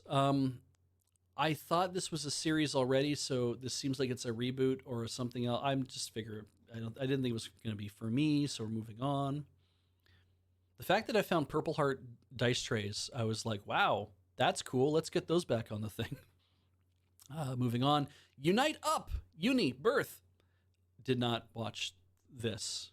It's very saturated. Unnamed Memory, Act 2. Didn't watch the first one. Watashi no Shiawase na Kekkon, second season. Even the, My Happy Marriage. That's all we want. Because I'll tell you one thing. Only one of those words is actually true about this show. And it's the my part. It's like, yes, you are in the show, main character. because there sure hasn't been a wedding and nobody is happy. I mean, kind of. I the first this travelogue says very different first season. Yes, it is. And I just like we were excited to watch this. I know there's 2 episodes left that we have to watch. There'll be up to 13. Okay, great. So there's 3 episodes left to watch. But I've just been like, I feel like we're just gonna have to wait for the last episodes. The point that we're at right now, wait for the last ones to show up and just sit down and be like, let's watch all 3 and then be done. Is it good? I'm not excited to watch it. I am just wanting to see it to the end of its story at this point so we know how it happens. But yeah. Anyway, if you've been watching it from last season, you probably watched more of it. If you haven't watched the second season yet, who cares? Like, maybe it's not that important. I don't know. Zenshu. So it is hard for me to get excited to watch Zenshu. It's been very interesting. And you can see, like, I did not expect any of this show to play out the way that it does. The synopsis is fantastic because all it does is sum up the first five minutes of the episode. Because you don't like when what happens, you're just like, okay, cool. And I'm like, wow. So yeah, I'm looking forward to getting all the rest of the episodes so we can kind of watch it in one fell swoop as well. But it just felt like this is a lot more than I thought it would be. I'm not convinced of this is wrong. Like, it should not just be romance comedy. Like, there should be a couple other tags in here as well. Maybe psychological. Because I don't feel like I'm laughing and having a good time all the time in this show. There are some good comedic moments. But yeah, it feels a little adventure series-ish. It's definitely, Christ, it's more dramatic. The underpinnings of what's going on, it's funny because it's like, oh, you start to care as much as she cares about these characters, but now it feels way more real than you would expect. So yeah. Yeah. I look forward to getting to the end of it and then really starting to process my feelings on the matter. But right now, it's like it's so hard. Like, I know we're a week early, right? And it's like, this is one of these shows where I'm like, oh, this is an original show. It is an original source show. I don't know. I don't know how to slice and dice this. Maybe it'll be like one of those things like Wonder Egg Priority where you're watching it and you're like, oh, this is interesting. This is cool. This is an interesting take. I don't know if I like watching this as much anymore. Well, I should get to the end at least. And I don't know what's happening anymore. I really don't know what's happening anymore. I really don't know if I ended up liking those kind of shows. So, yeah. This is compared to Kaguya-sama, completely different show. Oh, we're talking about dubs. Okay. I don't know anything about the dubs, but yeah. This was a very different experience. So good that they've made it. So moving on. Ubelblatt. Didn't watch that. Didn't watch Zero Saiji Start Dash Monogatari Season 2. Didn't watch Kankin Kuiki Level X second season. Yami Shibai 14 didn't watch. Amagami Sanchi no Enmusubi didn't watch that. Ao no Miburo didn't watch that. Chikyu no Undo ni Tsuite. Didn't watch this. I have listened to what you guys were saying about this, though. Maybe I will watch it at some point. Haven't watched it yet. Don't know if I will. Dragon Ball Daima, didn't watch that. Kagaku Boken Survival, didn't watch that. One Piece Gyojin Tohen, didn't watch that. Puni Runes, Puni 2, didn't watch that. Didn't watch the Rurouni Kenshin, whatever the Kyoto arc looks like, didn't watch it. Shangri-La Frontier second season, didn't watch. Tono to Inu, never saw this show up anywhere to watch it. Didn't watch it. Tohai Urarate Mahjong Tohai Roku, didn't watch that. Trillion Game, already said I wasn't going to watch it, didn't watch it. Yokai Gakko no Sensei Hajimemashita. This is a leftover, I believe. Yeah. Another one of these ones where I'm like, whenever I watch an episode, I'm like, oh, okay. But never really felt like drawn into it enough to keep watching it. That has been a kind of a, I guess, more of a recurring thing. I'm just like, I wanted to be drawn into this because I expected it to be like a fun supernatural comedy. It, I don't know. I mean, I have an easier time watching stuff these days when Heather's also watching it with me. And if she decides that she doesn't want to watch a thing, then it's like, well, then I will watch it if it interests me so much or whatever. And so like the Okinawan, show, I'm like, that's very interesting to me because it's very cultural, but it's also very funny and it's cute because of the, the romance and whatever it's being played at. Regardless of whether I watch the manga or read the manga or not, right? It's just like, I liked this and I like continuing to enjoy this. Heather bounced off this and I was like, I will see if I can keep watching it. I got about 4 or 5 episodes in and I was just like, man, I don't know. Like, I'll watch it. Like, I pull up one once in a while, but I just don't feel like the motivation to get back in and watch more of it. That's fine. Alt Noah Zero, Replus. Nope. Didn't watch that. Batman Ninja vs. Yakuza League. Nope.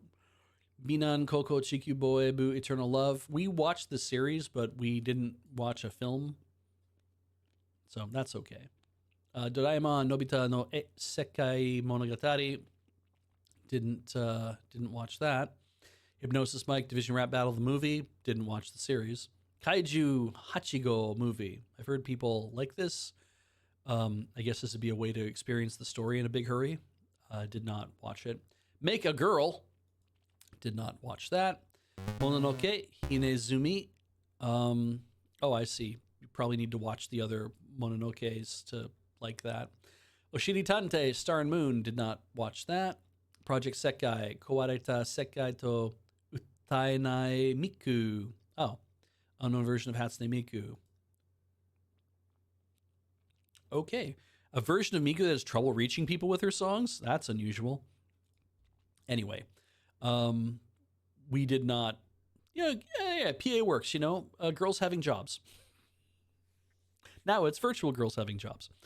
We didn't watch that. I don't even know where you'd find that, in fact. Senpai wa Otoko no Ko Ame no Chihare. Did not watch that. Shimajiro to Yuki no Uta. Nope. Thunderbolt Fantasy Toriken Yuki Saishu Sho. Nope. Versailles no Bada movie. Not really a fan of Bada myself, but I think there's probably people in the chat who are. Movie project commemorating the 50th anniversary. Yeah. I think that would be a thing to watch if I want to just get Rose of Versailles as fast as I can. Probably it would be gorgeous, I'm sure. Like, I mean, if the key art is anything to go by, but yeah, did not get into that. All No Zero, Ame no Dansho, The Penultimate Truth. Didn't watch that. All No Hako.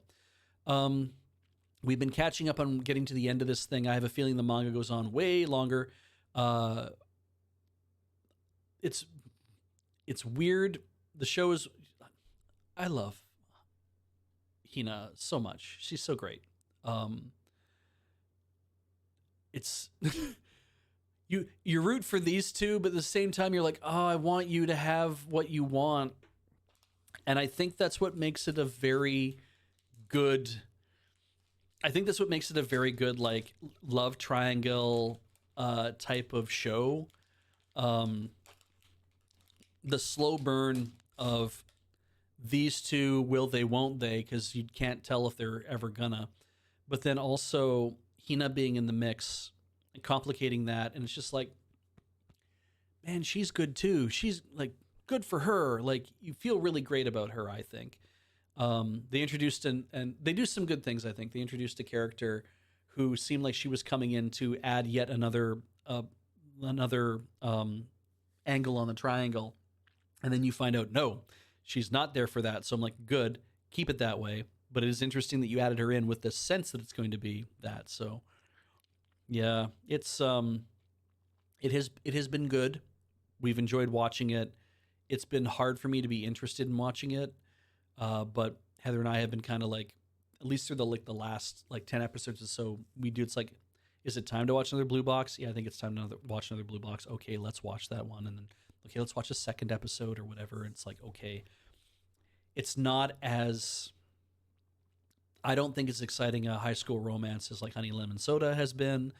I don't know if the sports thing has anything to do with it or not.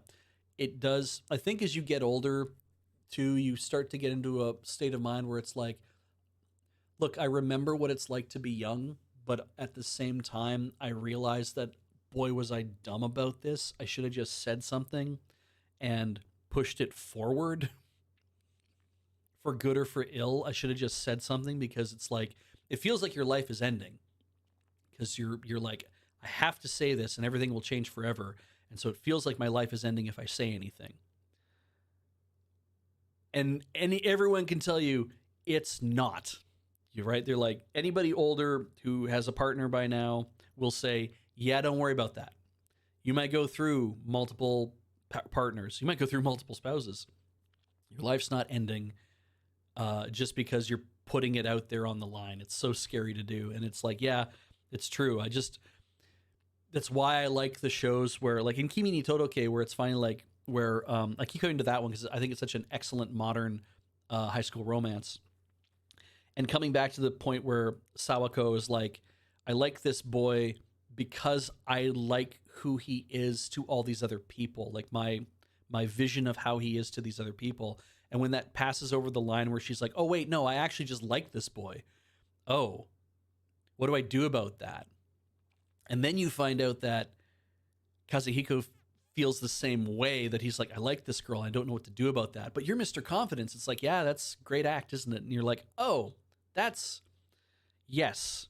But because we're all learning these things and we're trying to deal with these things, that Sawako steps up pretty fast and is like, I'm going to like the fact that I like him, and I'm going to tell him that I like him, and we're going to see how that goes. And it's like, this is good. I like this. This feels right. This feels like people are being a little more mature than you would expect. So there's a manga I was reading called help me out on this one. Maybe people are reading it. It's 14 Sai. So Ju Yon Sai no 14 Sai no, I can't remember. It's about these two kids who are in like third year of they're in third year of middle school, and they're dating, and they're very mature.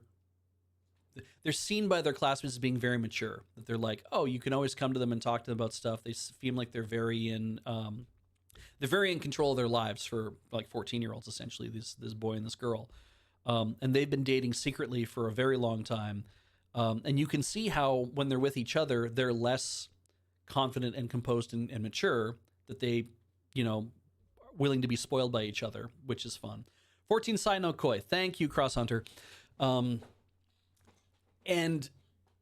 it is like they're already dating, and what they're keeping up is this facade of, we have to be model students to everybody around us. And I liked that because it's like, oh yeah, it's a mask you wear for everybody else, and you take that mask off when you're with each other, and it's unusual because you're 14 years old. But it's also, when you're 14, you think that that's so important. So that was always fun to look at and read as well. So yeah, this has been like, I'll say this thing about Blue Box is like the understanding that you can build a relationship with each other just because these two end up living in the same house. In the first episode, don't worry about that. These two end up having to live in the same house. You're like, oh, sexy romance. Is like, no. The idea of like, oh shit, you have to live here.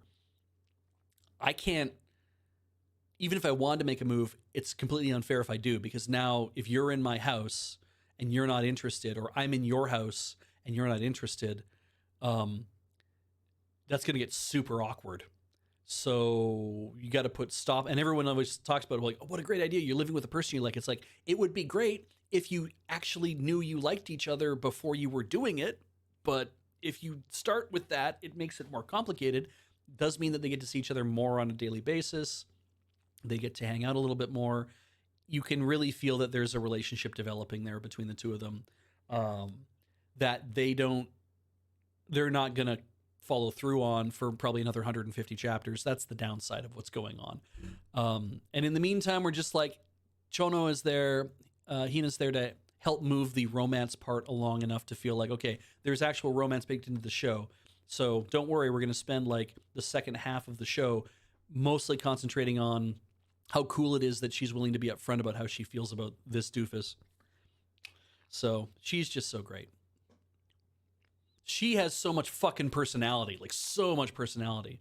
Chinatsu is meant to be kind of a black box in a lot of ways, kind of drawn perfectly all the time, and you know, doesn't have a lot of like, she has her moments where she has like points of being unsure or whatever, but we're never supposed to really see inside her head right away, you know, because he's more the main character of trying to drive that forward.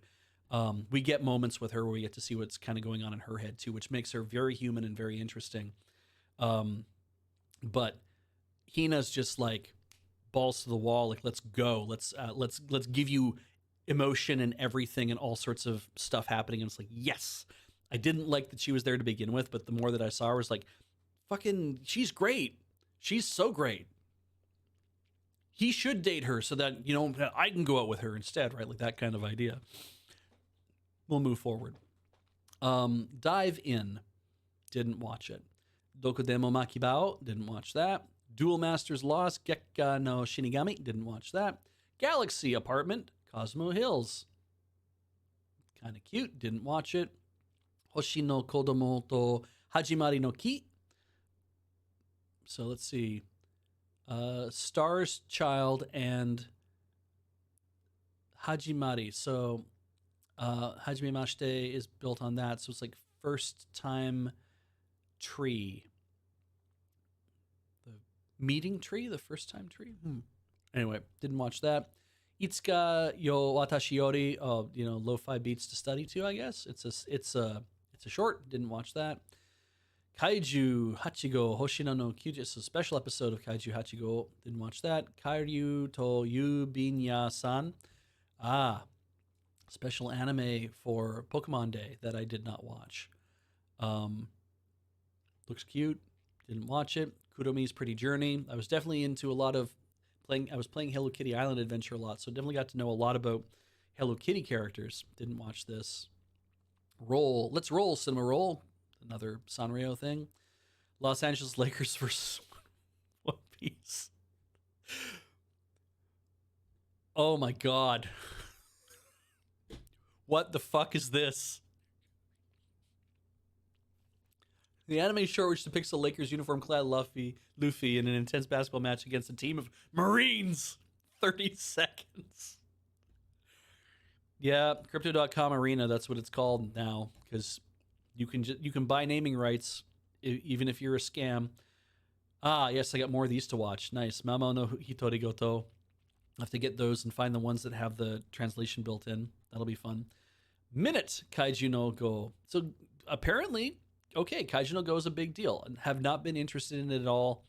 Hope you've been enjoying it. Pokemon apparently is a big deal. I haven't been enjoying it at all, so that's the thing. Mon Poke Island. Neat Kunoichi to Nazeka Dose Hajimemashite. I don't know why this is down in movies. This feels like it should be up further. Or OVAs. That's why this is an OVAs probably. Yeah, it's probably only online only. Didn't watch any of this. Neko ni Naritai Tamagawa-kun. Yeah. Oh, yeah. I want to keep you as a cat. I think it's 2 boys? Whatever. Anyway, One Piece original episode, Luffy, Law. Nope. Princess Connect. Didn't watch this either. Sakamoto Days. I had read some of this. I stopped. I just was like, oh, feels like it's going to be... Then we have to... I stopped at the point where they were clearly in a building... and they were fighting their ways through all the floors until they could get to the bottom. I'm like, oh, okay. No, we're done. Saliman ga isekai ni ittara shiten no ni natta hanashi. I had a good time watching this. I didn't know if I would, but I had a good time watching this. Do I think it's good? I think it's fair. It's good enough. It was all right. It was like, here, this is what this is. She clearly has big tits. She is a love interest. Don't worry, that'll never come to fruition. Um, the reason all there's a whole explanation is like the reason why demons don't wear much clothing, whether you're male or female, and why you dress very provocatively and not a lot of clothing at all, is they need to breathe through their skin. No, it's because you worked hard to build a beautiful body, like a powerful body, so you show it off to people by not dressing in much clothing. Uh, I'm glad all of chat is now ashamed of their words and deeds. Meanwhile, the demi-humans, because it's like Ujin and Ajin, which I think, or Mujin and Ajin? Anyway, the demi-humans are not so interested in that. So these are the four generals. She's the fire general, she's the earth general, she's the wind general, and he's the overseas manager, so he's the water general. He gets sucked into this world by the Demon King, and he has to do stuff, and it's fine. It's like, this is a good thing. Oh yeah, the bar scenes are good. Travelogue. There's a whole point where it seems like in his head he goes into like a very traditional, like, side of the road Japanese bar to sit down, very quiet bar to, like, you know, that's where he thinks about all his business shit so he can get his mind in order. And then the master who works there is like, I will give you some inspiration. And then he comes back, he's like, now I will settle this account, is his catchphrase. It's dumb in its own way, but it's like, fine. Like, again, fine. It's all right. I don't think it's objectionable at all. I think it's interesting. And it is just about a guy with a different perspective being sucked into a business and having to use his ideas to try to solve these problems. If Spanish guitars play, yes. And also, when he's in the bar, it's a bunch of old Japanese songs that when they do the preview at the end of the end of the episode, like after the credits run, the preview tells you the name and the artist of the old song from probably the Showa era. Who knows? But it's always that. Oh right, that reminds me, the Okinawa love comedy thing that I was talking about. That's just a Okinawa info dump. The opening is fun, and I don't watch it that often. The endings are always fun, though, because they tend to change up the endings with a couple different songs. They're sung by the two girls who are who are the two main voices, but also I'm pretty sure the reason they're singing them is because the songs are from like the early 2000s, and they are very. So I'm like, these are classics, and they're probably classics by Okinawan artists. And they have Okinawan like they go iyasasa, like there's like lots of that kind of thing, like the things that if you lived in Japan you would associate with Okinawa. So that stuff's in the song, and a lot of like the playing the sanshin, I think, is what the shamisen like guitar thing that they have, and it's like a lot of that stuff's baked into that, and I'm like, oh, they're singing that because that was probably a popular song from back then, and they're just bringing it forward in time so you can hear it again. And it's it was all that stuff's really, I think it's really cool. All right, this fair, good-ish. I'm not upset that I spent my time with it. I'm not even disappointed that I spent my time with it. I'm just like, I spent my time with this period of time. Skate extra part, Skate the Infinity. Didn't watch that. Tasakare Hotel, did not watch that. The vibe was just off enough on this that I'm like, I don't think I'm gonna like how things develop. I hope you enjoyed it if you watched it. But I was just not. Yeah. Oh, Tasagata got kind of interesting. Hope you guys, and Doodles has a lot to say about it too. It's like hotels based on a video game. Oh, I see. Ah, yeah, there we go. So yeah. The Idolmaster, shiny colors. Sheesh. Didn't watch that. Obviously, Trust. Great. And that's it for that. Okay. Let us move on to spring. And I'm gonna try to come together on this at about 2. So if I'm still logged in, I don't know if I am. Check marks might be showing up based on stuff that I said I was going to watch or not. Let's actually start going through it though pretty fast, and we'll make some determinations. I'm here to judge a book by a cover, guys, and you're with me, folks. Let's make this happen. All right, hashtag Compass 2.0 Sento Setsuri Kaiseki System. No. I don't know enough about whatever this is. Looks like, yeah, based on a video game. I'm just gonna blow past that. There we go. All right, Aharen-san. Well, I'm not logged in. Hang on a second. Boof. And we're going to see if I need to log in. Please give me a second. Close the ads are gigantic. I am logged in. It didn't save my choices. All right, let's come back to it. We're going to mark some of this stuff, aren't we? All right. Well, Aharen-san wa Hakarenai Season 2. Aharen-san is unfathomable. Watched the first one. I read the manga, loved it. This is just two very stone-faced people having dumb shit happen. It's very slice of life. The manga's fun. It's this follows in the footsteps of like my Tonari no Seki-san and like things like that. Basically, the idea is that this guy can't figure out this girl who sits next to him in class. And he is like, oh, the reason she's acting like this is because of this crazy fucked up idea he has. That's just like, oh, she is training to be an astronaut. That's the reason why she's acting like this. Like those kind of things. And then it becomes clear later that that's not what she's doing. That's not why she's acting like that. And then they end up dating at some point, which is a lot of fun. It's I think it's just real good. It's fun. It's light enough.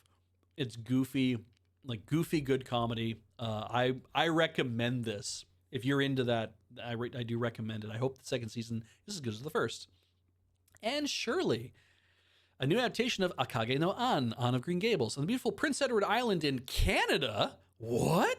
An orphan named Anne Shirley. Holy crap. The Japanese people love Anne of Green Gables? An orphan named Anne Shirley is mistakenly sent to Green Gables, the home of Matthew and Marilla Cuthbert. They choose to adopt her anyway as Anne finds friendship, love, and happiness in her new home. Come along for the story of a pure-hearted, imaginative girl growing up, leaving for college, and returning home a changed woman. I have never, ever seen Anne of Green Gables. I've never read Anne of Green Gables. I know next to nothing about Anne of Green Gables. Lucy Maud Montgomery. I know the woman who wrote it, right? I know her name. I don't know anything about with this. I confuse it with Pippi Longstocking in my head. I thought that, like, apparently, as my understanding is, Road to Avonlea, which was a huge hit in Canada on CBC back in the day, that takes place in Avonlea, which I believe is also in the Maritimes. Might even be on Prince Edward Island, for all I know. I think they're related, because I think Anne of Avonlea is like an additional story to Anne of Green Gables. Look, this is culture. But Canada being as big as it is, and culture is going to be different at different parts across Canada. But yeah, this is very much of its time. Like, we don't dress like this anymore. Not at least since the pandemic. So I don't know if I want to watch this, because at least if I did, I'd finally would get the story. Because if it's a new adaptation of, Redheaded Anne, then that would be something, because then I would know what the story was finally, and maybe it would be interesting and fun. But largely, I don't give a shit about Anne of Green Gables. Never have, never did. And it's like, I don't want to just watch it because it's part of the Canadian zeitgeist. And it's like, you should know what this is. No, I shouldn't. I haven't even watched Schitt's Creek. So I don't think that I don't think I'd be into this. We tried to watch Murdoch Mysteries. Then we got to that episode where Stephen Harper co-wrote, our Prime Minister Stephen Harper gave them fucking ideas to do the hockey episode and stuff. And I was just like, yeah, I can't watch this shit anymore because his name's tied to that. Like, fuck that guy.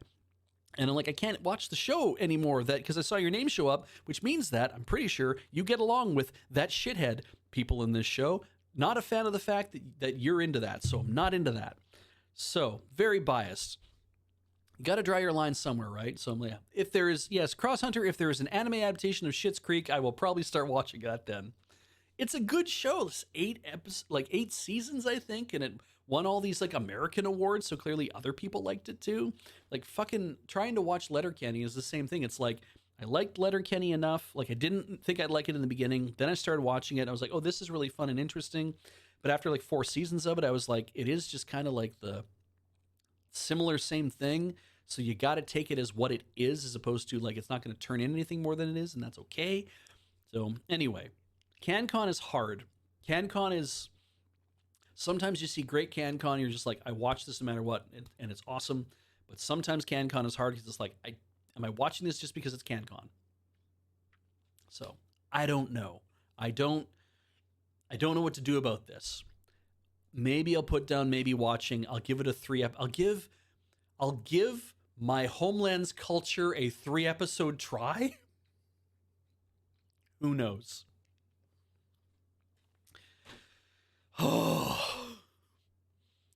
Apocalypse Hotel. The Earth, where mankind has disappeared and civilization has collapsed, in a world of ruined towns and revived nature, one historic hotel remains. 0 customers currently staying, 0 customers planning to stay today, 0 homepage views yesterday, goal not reached. This is the story that unfolds in a hotel where humanity has disappeared.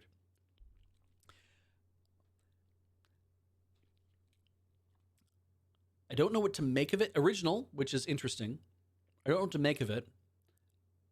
I don't know if right now is the time that I want to be watching post-apocalyptic, humanity has disappeared anything.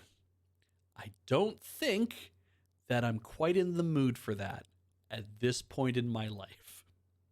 At this point in our culture. I don't think I'm into it. We'll see. Arumajo nga shinumade.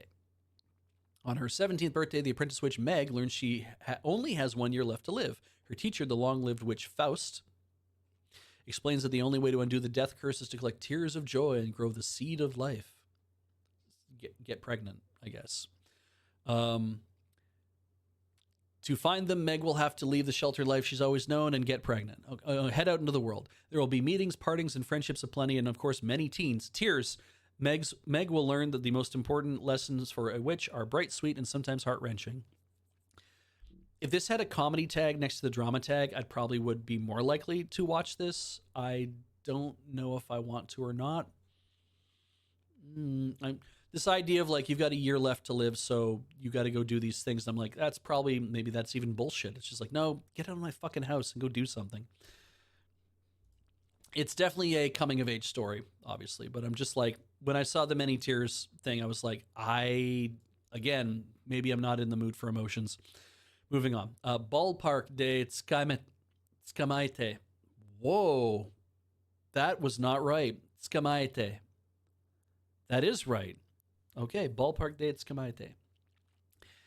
Maite. All right. To escape his tiring job, weary Murata finds escape at a nearby baseball stadium. While the games are thrilling, it's Ruriko, the gyaru as cold as the beer she serves, but secretly a sweetheart, whatever, who keeps him coming back. As her first regular, Murata discovers the warmth behind her frosty demeanor, and their hilarious, heartwarming encounters led to the ballpark and maybe even their hearts.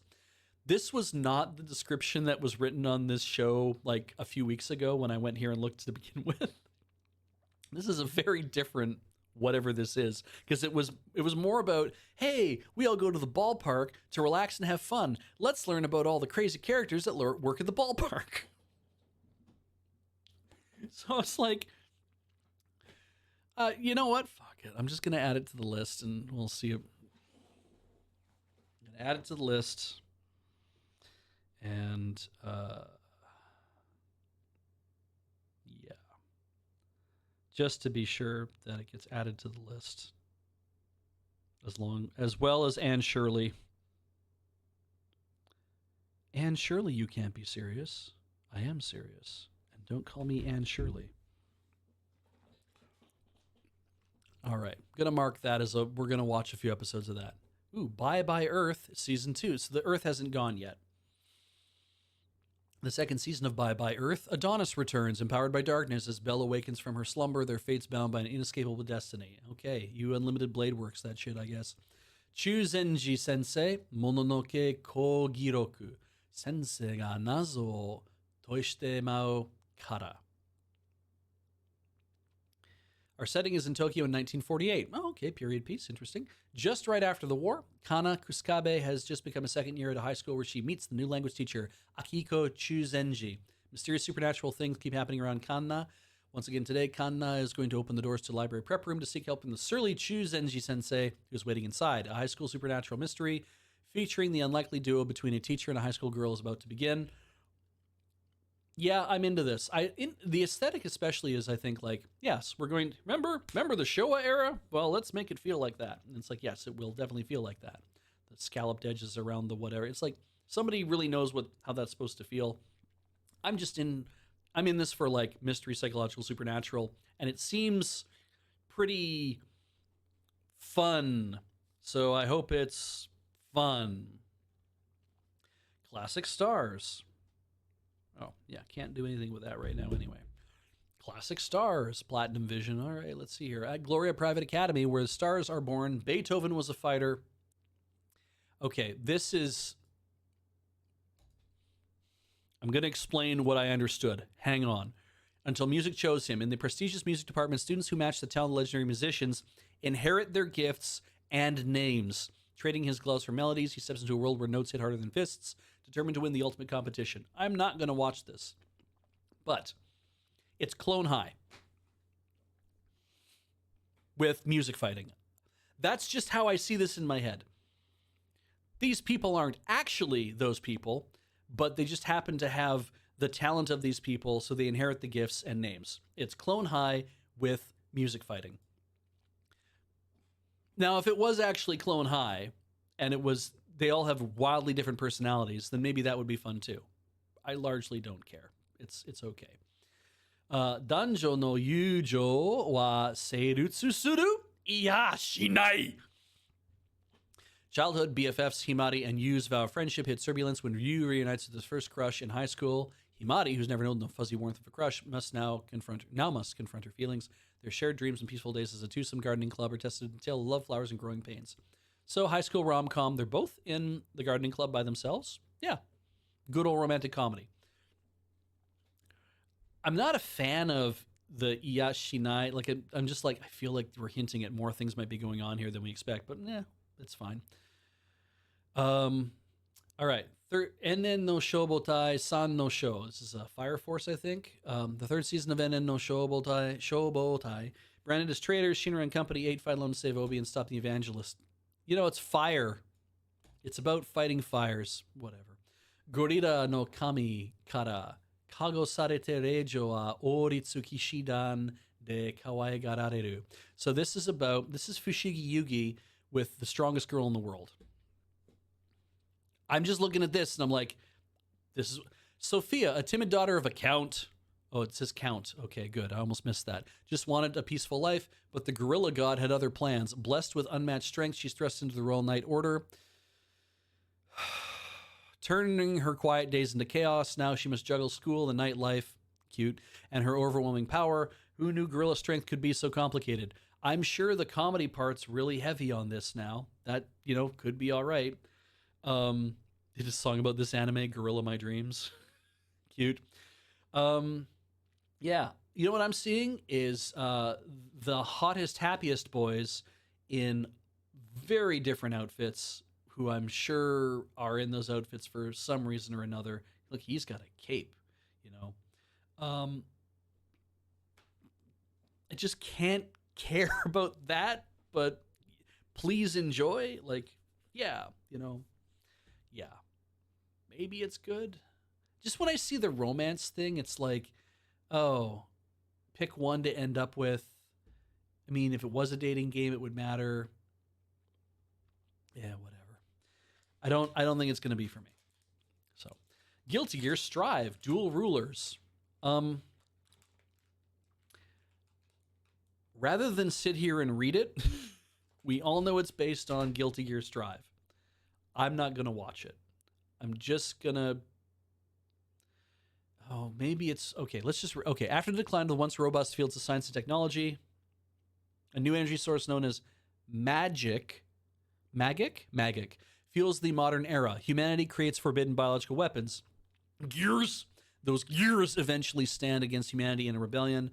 though they managed to overcome in their struggle for survival known as the Crusades. Humanity's losses are so great that after several decades pass, their emotional wounds remain unable to fully heal. Shin Kisuke, the child of a human in a gear, heads to his father Kai and mother Dizzy's wedding ceremony. Their wedding breaks the ultimate taboo, a union between a human and a gear.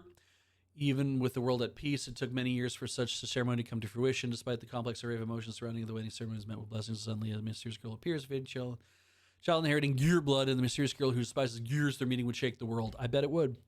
All right, I should have stayed on the Guilty Gear thing longer. Should have maybe eased my way down to what's coming up next. Wow. Takane haite kudasai, Takamine-san.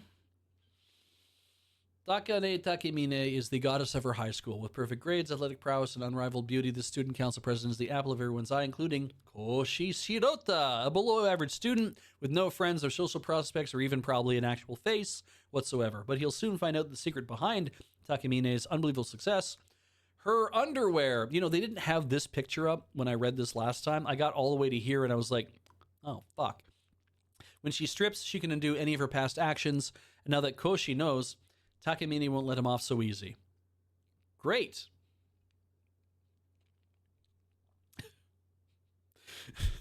If forced at gunpoint, I'd pick this. Man, that's strong. It reminds me of Flag Time or Frag Time? I don't know what it's supposed to be. Where there was a girl who could stop time, and she did it to like look at all the other girls' panties. But then she encountered a girl who wasn't affected by her frag time, and so they would like go around doing things. It was a weird little manga. Yeah, that is you know what? I feel the same way. If people are like, you got to pick an ecchi one to watch this season, I'd be like, I guess it's that one. That one seems to be maybe the least objectionable. I don't know, but whatever. Hana Doll. Reinterpretation of flowering. Okay, it's a music thing. Anime adaptation of Hana Doll, a 2.5D idol franchise and the story of the idol project, the Hana Ningyo project. Flower Doll project exists to artificially create the perfect idol by implanting a special flower seed inside a body. The franchise follows the growth of the young men who dedicate their lives to the project. The anime will adapt the first season of the drama CD series titled Flowering, Never Mind. Hiya Sugire Domeshi Umashi. An original animation about the daily life of 5 girls who've just become university students. They love delicious food, want to have lots of fun with everyone, and try their best to study, so they're enjoying university life to the fullest. Cute girls doing cute things. It's PA Works. Fairly reliable idea there. But, to me, I'm not sure I care. If I needed to add more to this season, maybe I'd pick that up. Maybe it'd be relaxing. I don't know. Just like Code Indigo says, when did eating become the kink du jour for cute girls doing cute things? And I'm like, yeah, I'd be down with this. If it was just this idea of we're university students, we want to have lots of fun, try their best to study. But when you show this in your key art, and then you have Meshi in here as well, and I'm just like, this is about going and eating interesting, cute, different food. That will be the focus of it. And I don't know if I want to watch the food eating, 5 girls eating food anime. This is back to the Talento. Go to the hot springs and eat the hot spring eggs. And, it's like, it's advertisement in a way that I'm not interested, whereas the Okinawan romantic comedy is a cultural advertisement in a way that I am interested. So, all right, moving on. Himitsu no Aipri Ringen, a new pretty cure? No, new pre some Aipri. Okay, Aipri is a different thing. It's a new semester. Himari and Mitsuki have become second-year students at Paradise Private Academy. Their school lives become more and more lively with the introduction of new underclassmen full of individuality and personality. I mean, look at how they dress. In the Ipreverse, new Ipre are appearing one after the other. Everyone tries to get their hand at a brand new, never-before-seen Buzzrium change. In the midst of all this, the mysterious Princess Ring Clover and her butler Shimitsu, somebody with an actual Japanese name, weird, Oh, no, wait, these two have them too. Okay, that's fine. Are holding an Ipri contest. They say the winner will become an admired eternal Ipri. Himari and Mitsuki are already in full of fighting spirit, but it appears that Princess Ring holds a very large secret. As her friends increase, so do the mysteries of the ring. The ring arc. Oh, it's Kyubey. She's Kyubey. The ring arc finally begins. Nope. Ishunde Chiro. I'm sorry, let's do it again. Ishunde Chiro shiteta no ni yakutatazun to tsuihou sareta tensai chiyushi yami healer toshite tanoshiku ikiru. I know I'm saying them reasonably well, but I bet you all of my going up and going down is terrible. Life hasn't been kind to Xenos. Run, Xenos. He is born in the slums, and his dirt-poor background has denied him almost every opportunity. After an encounter with a healer, he throws himself into studying to become one and finally catches a break. When an adventurer invites Xenos to his party, Xenos is thrilled, so thrilled, in fact, he's willing to put up with his teammates, treating him like garbage. I feel like this is the first chapter. We're going to get the entire chapter here. They fail to appreciate his talents, ultimately kick him to the curb, claiming he's outlived his usefulness to them, like every other person who watches this and is like, man, why do I work for this black company? And why does everyone hate me? I have so many talents. Why can't they see that? I deserve to have the very best of everything. Now bereft of money and out of options, Xenos decides to put his self-taught skills to use elsewhere and opens an underground clinic. You should have just done that to begin with. Just been like, what if I just healed people, like in a little room? Word spreads quickly about the brilliant healer working incredible magic in the city's shadowy underbelly. Oh, blackjack. Even the royal palace is taking notice. Can Xenos buck the odds and carve out a life for himself in a world that's done nothing but spit in his face? Can he save the lives of the patients who wind up on his doorstep in the process? Hey, you know what? This sounds great. This sounds like you're an asshole, I bet. Maybe you're not. Maybe you're like, but I'm so wonderful and lovely and I'm just going to be good. Everyone else is an asshole. I'm like, okay, shield hero, go fucking nuts. It just seems like a lot sometimes. Like, I like that when we meet Blackjack, he's like, I'll do it for $1 million. And you're like, oh, that's a shitty dude. And then after a while, you eventually learn that it's like, I have to do it for $1 million because I can't have a license because I got drummed out of doing something or other. And so now I have to do all this on the side and I have to like do it secretly. And I'm like, oh, okay, that's a weird situation to be in, but it's interesting. And also we'll concentrate on how good you are at healing people. I like that. All of this doesn't matter. All of this doesn't matter. But we have to establish something so he can feel really put upon and you can... There's no other reason to cheer for him than the fact that he was not given opportunities. I'm like, okay. I don't... The thing is, I read all this, I'm like, but I don't have any sympathy for you, fictional character. So you haven't shown me that you... This could have been stuff that like was brought up like later in the series. Just be like, life hasn't been kind to Xenos, but he decides to put his self-taught skills to use opening an underground clinic to heal people. And then word spreads and the royal palace takes notice. It's like, can he buck the odds and carve out a life for himself in this world where he started with nothing? Can he save the lives of the patient? And then we can build in the stuff about getting treated like shit, trying to do other things and discovering what you're going to do in your life. And like, that would be an interesting thing. I would like that, you know, like, yeah, trying to make me feel sympathetic for this guy off the top. I'm just like, he's a fictional character. Like, front loading all that doesn't draw me in. Draw me in by the thing that he's doing that makes him interesting. Make him really humble about it for some reason. Make him worried about people. Anyway.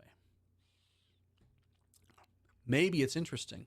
Might be. Action, comedy, fantasy. I mean, the fact that there's a gun there. Oh, yeah. The gun in the key art makes me at least see what the setting is actually like. And I'm like, yeah, that is interesting. All right, moving on.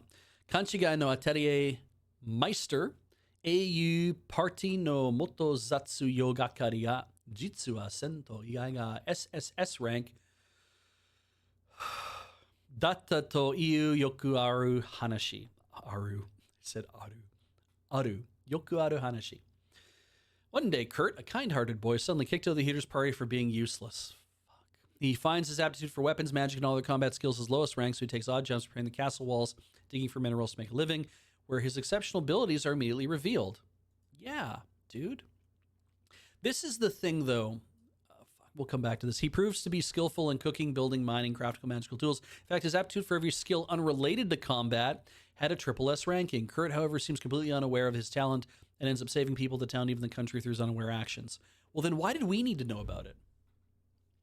Like, if he doesn't know about it, why was it important that we knew about it? Why did we have to be told, don't worry, he's the chosen one, and we want you to know that we've given him a 3-letter ranking, that we've decided that he is triple S. He will never know this, and he will just do things, and that way he'll be kind about it. And yeah, another overskilled but underconfident and clueless person. And I'm like, man, their characters know about it way before he does. Does he find out eventually, Lamina? Because I'm like, I don't know. Like, I guess if you're the kind of person who's like, I want to do this no matter what, and you get kicked out of the party because you're like, you're not good at combat or the other things that we need you to be good at, I'd assume that you'd be evaluated to be like, can you fight with a sword? No. Okay. Can you do magic? You've never been able to do magic. Okay. Anything else you can you like block things? Can you tank? Like all this is like, no. Hey, you know what? Maybe being an adventurer isn't for you. And then he tries doing different things. It's like, oh, you're really good at that. And it's like, oh, okay, I'll open a construction company. Or I'll cook shit for people. Or I'll do these other things and make people really happy. I'm like, that sounds great. You know, the saving the town, the people, and the country through his unaware actions. I'm like, oh, okay. I guess I just get really tired of this stuff. At least it's not an isekai. At least it's not that. It's not for that reason. I know there's that sense of alienation where you're like, what if I did all this training and tried to learn how to do a thing, and therefore, as a result of that, I go do that job and I hate it, and I hate having to do it, and I hate that I'm involved in it forever, but I have no idea how to transition into doing anything else. And if this is supposed to be one of those things that's like supposed to give you confidence and like, you know, there's a lot of other things out there that you could be doing and maybe you'd be really good at that. You know, like maybe I'm an excellent plumber and I don't know that yet because I've never actually tried. And maybe I would have a love for being in the trades, you know, but I never considered that when I was in school because I was like, I get really high grades, which means it'll be easy for me to get into university. And if I go to university, then I can get into these other things that are like parts of my interests, like computer stuff, right? And then I'm in university doing the computer stuff in my business degree. And I'm like, man, I hate this programming shit. I don't want to do it, but they keep making me do it. So I'd end up not doing any of that when I get out, but I get into other jobs that are like connected to, like, I don't want to do programming, but I like doing all this other stuff. And like, is that where this comes from? Is like, you didn't give yourself an opportunity to learn the things that you would be good at. You just decided it's like, no, I want to do this one thing because I'm in love with it. And it takes it to an extreme of, but you're definitely not any good at it. You're just trying to be good at it. But there's all these other things that you would be good at that are valuable too. And yeah, anyway. Part of me wants to 3-episode test this to see if it actually is charming. Part of me is also like, I don't know if I want to spend the time, but we'll move on.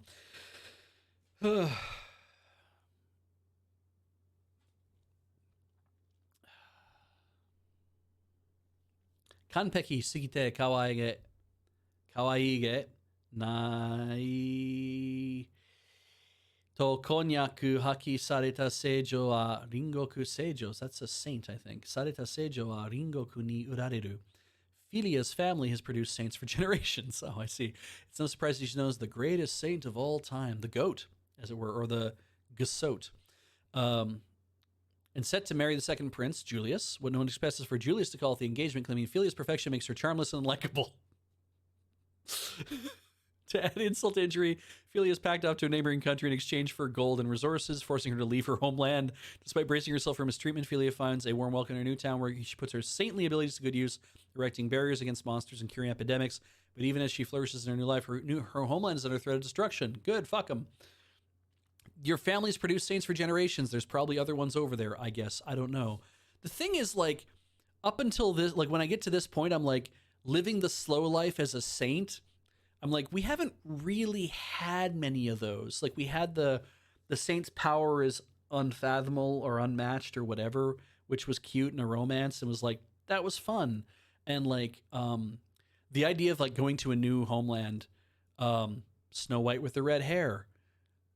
Really would like that manga to start leaning into it because it's a fanciful romance that cuts through fate, and I'm like, you haven't had a romance, any sort of romance, in that manga for over 100 chapters. I would like this. I'd like the romance part to start kind of rolling its way back in, not being a romantic tale. Like it's the romance of being. It's like I'd like it to be an actual, like some actual. I'd like two people to kiss. Please let them kiss. Just let them kiss and then go back to the other things so we know it's good. So I don't know. I kind of want to watch this because I think it'll be fun and nice and maybe a little bit healing and fun to watch. We're going to do Saintly Whatevers. At the same time, it's like, I just feel like it's going to be like, I'm here now, but then the homeland's under threat of destruction. And then it's going to be like, this is, we made a mistake. Please come back. And then she is like, I don't want to come back. But then the first prince shows up maybe. And he's like, I will bring you back and you will kiss me and it'll all be good. And I'm not really sure. I get so in my head about how badly this could go that I don't really want to just risk being like, oh, that was disappointing. So I don't know what to do about that, really. What I do know is we're going to take another break before we move on. And I'm going to just slam this to commercial, and we'll see you in a few minutes.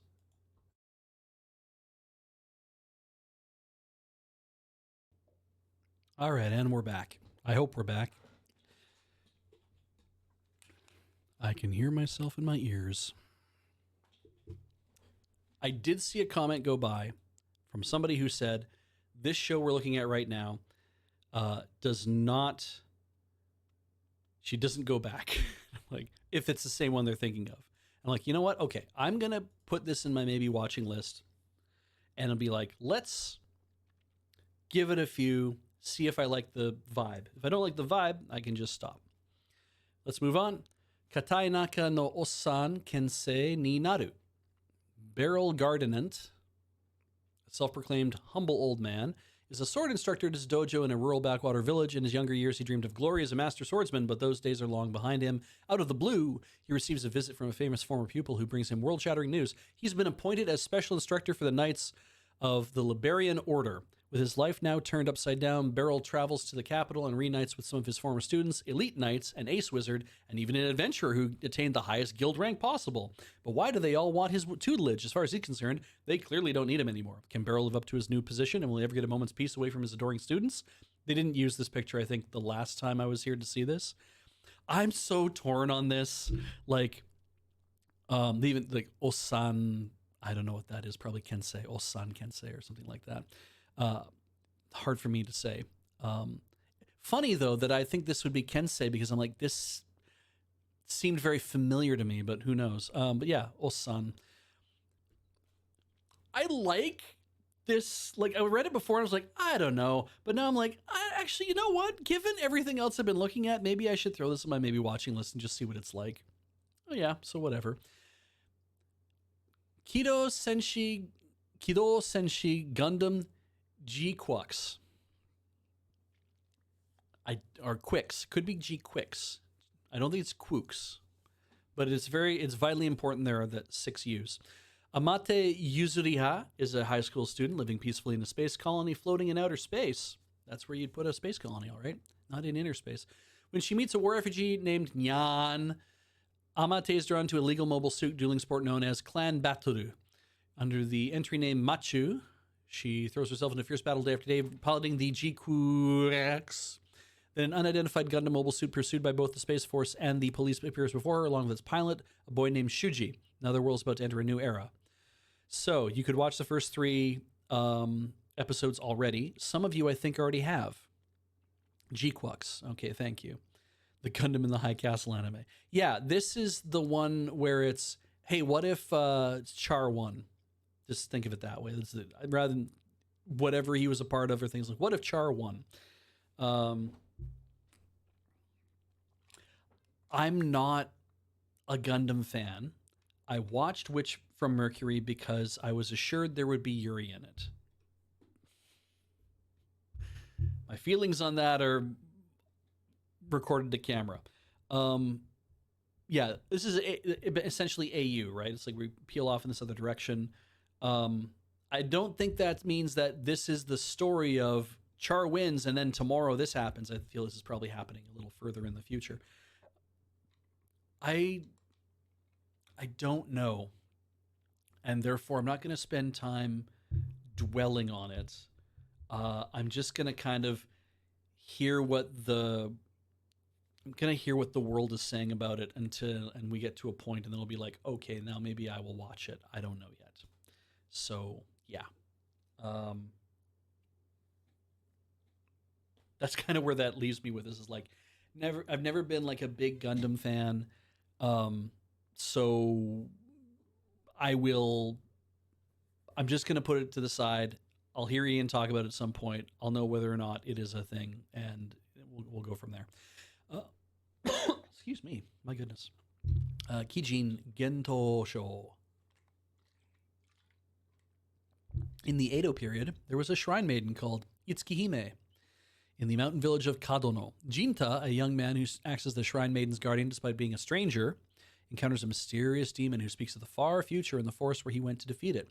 From Edo to the Heisei era, this huge Japanese fantasy series follows a demon man who travels through time while continuously questioning the meaning of wielding a sword. So rather than be like follows a demon man who lives for centuries, it is who travels through time.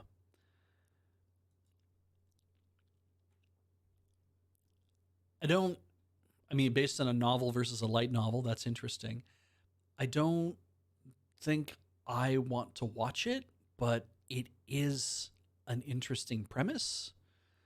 I just think that it's like, there's something about the whole like man defending a shrine maiden, and then there's like a demon, and I'm like, you know what I am liking right now is I am liking Natsume's Book of Friends. I get all the yokai I want out of that, and that's the kind of series that I'm cool with at the moment. We're already into like season 4. We're rewatching it. We dropped it at a certain point because we'd forgotten where we were. We're like, just rewatch the whole series.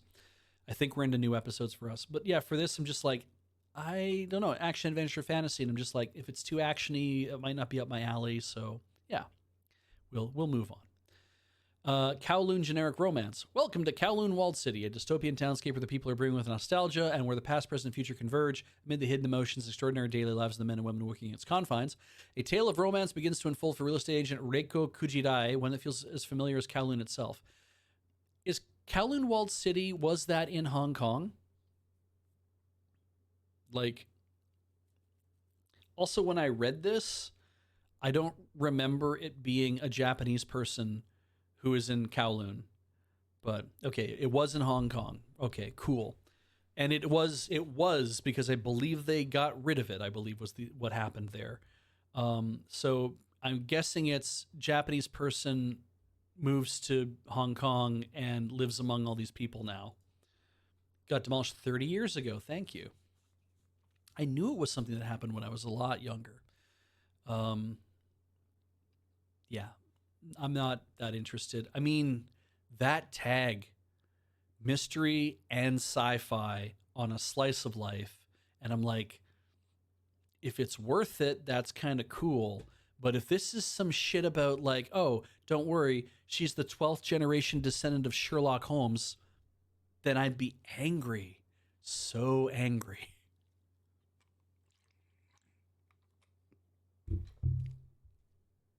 I don't think it's going to be my jam. We'll see. I mean, you say that, Metric Furlong, that they would have led with that if she was, but let me tell you, there has been some stuff that I watched recently that I got so mad at.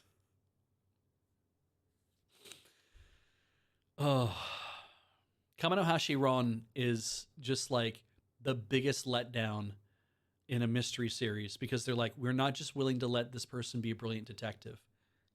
And I'm like, I would appreciate if you were like, oh no, don't worry, Kamanohashi Ron is the 9th generation descendant of Detective Conan. If they just did that, I'd be like, fine. Like, everybody can only be a detective in Japan if they came from a detective before that, which means that at some point there were stegosauruses running around Japan solving mysteries that the Tyrannosaurus couldn't solve. And I know those two were probably not alive during the same time. That's how ridiculous that is. Kuroshitsuji Midori no Majo Hen, sequel to this. I didn't watch it, so we'll move on. Lazarus, not Cowboy Bebop. It has been many years, so you might be like, well, we can use this now and nobody will think about Cowboy Bebop. I'm like, maybe. The year is 2052. An era of unprecedented peace and prosperity prevails across the probe. The reason for this, mankind has been freed from sickness and pain. Nobel Prize-winning neuroscientist Dr. Skinner has developed a miracle cure-all drug with no apparent drawbacks called Hapuna. Hapuna soon becomes ubiquitous and essential. Soon after Hapuna is officially introduced, Dr. Skinner vanishes. 3 years later, the world has moved on, but Dr. Skinner has returned, this time with a harbinger of doom. Skinner announces that Hapuna has a short half-life. So it's radioactive? Everyone who has taken it will die approximately 3 years later. Death is coming for this sinful world and coming soon. As a result of response to this threat, a special task force of 5 agents is gathered from across the world to shoot everybody to health. Save humanity from Skinner's plan. This group is called Lazarus. Can they find Skinner and develop a vaccine before time runs out? I mean, it's pro-vaccination. That's good. Into that. Hop on a D's nuts. That's very funny, TXC. Thank you for that. I'm sure this will be cool. Action, sci-fi, trying to, like, you know, let's give these people some guns so they can heal everybody. I'm all for that. Go nuts. It's new Cowboy Bebop, right? I don't want to watch it. Not that interested. So therefore, in 3 months, when we have this conversation again, you can all tell me how really good it is and that I should go watch it, and then I will change my mind probably. But for now, I would not. So we'll move on. Maebashi Witches, the anime story set in Maebashi City in Gunma Prefecture, is about the coming-of-age story of 5 high school girls, probably them. First-year high school student Yuina Agaki, great read. Yuina Akagi lives an ordinary but unsatisfying everyday life. One day, dressed like that, I don't know how she could. That's pretty extraordinary.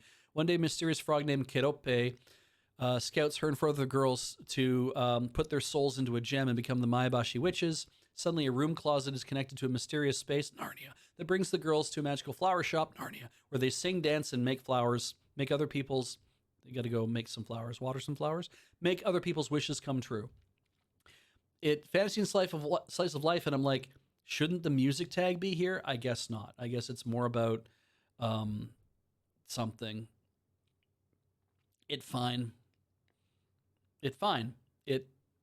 I'm sure it'll be whatever it's going to be. I'm not interested in it, so I'm going to move on. Miru, Watashi no Mirai. That's a lot of involvement. Huh. Confrontation and harmony between humans and nature. In the distant future, humans create a robot named Miru, capable of traveling through time, visiting various eras, places, and even parallel worlds. Unlike some robots, Miru isn't equipped with weapons. Instead, it helps people overcome immense obstacles peacefully and encouraging new beginnings without violence. Miru continuously evolves by interacting with people, learning and growing to assist those struggling to survive. It listens to their problems and offers support. By helping others, Miru sets off a butterfly effect of dramatic change, guiding society towards a brighter future. Why was Miru created? What is its purpose? Can it save the Earth and humanity from a dystopian future? Why was Miru created? What is its purpose? Can it save the Earth and humanity from a dystopian future? Why was Miru created? Dystopian future? All right, so contains, I guess there's you watch all these things. Ooh, Londonderry air. Definitely not Irish. Episode 5, episode 926. So this is probably a collaboration, maybe because they're like multiple tiny studios are doing their own little episodes that plug into a compilation series. It's interesting. I don't know. I think when I looked at this beforehand, I wasn't that interested. I still don't think I'm going to watch it, and maybe just wait to see what people have to say about it. If they're like, yeah, this is very good, or reason to be excited for this. But overall, overall, I think I'm going to not bother with it. Mono. The Mono manga is centered around high school girls who belong to the Cinephoto Club, which is a combination photography club and video research club set around Kofu City, Yamanashi Prefecture. The girls go about their daily lives using cameras tied to kites, action drones, and even action cameras, and even drones around Kofu City, Yamanashi Prefecture, so they can show off all sorts of stuff in Kofu City, Yamanashi Prefecture. Is this locally funded tourist anime? They really wanted you to know that it was set here. Maybe it is. They're like, well, how do we show people how cool our city is? What if we just have them take pictures of it and we can put up pictures and video about our city? I guess. It's based on a manga? Yes. So maybe it was a manga to begin with. I don't know. It looks fun. Don't care. By the Yudocamp makers. Oh, the manga's by is it Afro? Is that the person who does Yudocamp? Is that who I'm thinking of? Or I'm thinking they're tied to a different one. Like, God, now you've got me like, oh well, hey, manga's by creator of Laid Back Camp, and I'm like, I do like Laid Back Camp, and they do use an awful lot of photos that have been converted into backgrounds. I'm like, I don't know. 3-episode try, maybe? Well, I'll think about it. Thank you for the more information, though, people. I appreciate that. Nazo Toki wa dinner no ato de. Reiko is a rich heiress to a zaibatsu, but she chose to work as a detective. She resents her superior, Kazematsuru, who always seems to be making illogical deductions that cause murder cases to become cold cases. That's mysterious. It's worrying that there would be somebody who would come up with dumb ideas to make murder cases into cold cases. I wonder what their motivation behind that would be. One day, her butler suddenly announces his retirement. He chooses Kageyama as his replacement. Reiko realizes that Kageyama's deduction skills are very good after Kageyama solved a seemingly unsolvable mystery. After that, whenever Reiko meets an unsolvable case, she would lay out the details of the case for Kageyama, and he would explain to her how he did it, how the particular case is solved after dinner. After every case, Kageyama also explains to Reiko some universal truth or human nature that led to each crime being committed. Yeah, I'll probably watch this. Wasn't too sure, but I'm like, I just like the idea of I'm going to go sit down. A very rich girl sits down and talks to a guy who does her work for her. Yeah, and the aggressive posing, account main for ads is right. The aggressive posing is beautiful. I mean, this could be interesting if how they choose to illustrate the solving of the case is done through like a dinner theater style thing where she's eating, they're talking, and then puts the whatever down, and then there's a show. Like essentially, like I'm going to show you how this is done, and it's like a lot of like acted out stuff or whatever. That could be really fun. I don't think dinner theater is an idea in Japan, so maybe there's not that, but who knows? I'll mark it down as a maybe. We'll see what happens. Can't wait until they reveal the new butler is a direct descendant of Jeeves.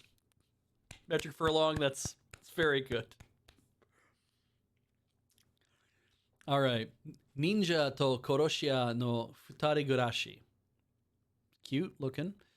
On the way home from school one day, Konoha Koga rescues Satoko Kusagakure, a ninja who has escaped her village. Soon, pursuers from the village show up in search of Satoko, only to be deftly dealt with by Konoha. Oh, as it turns out, the unassuming high schooler is actually an assassin.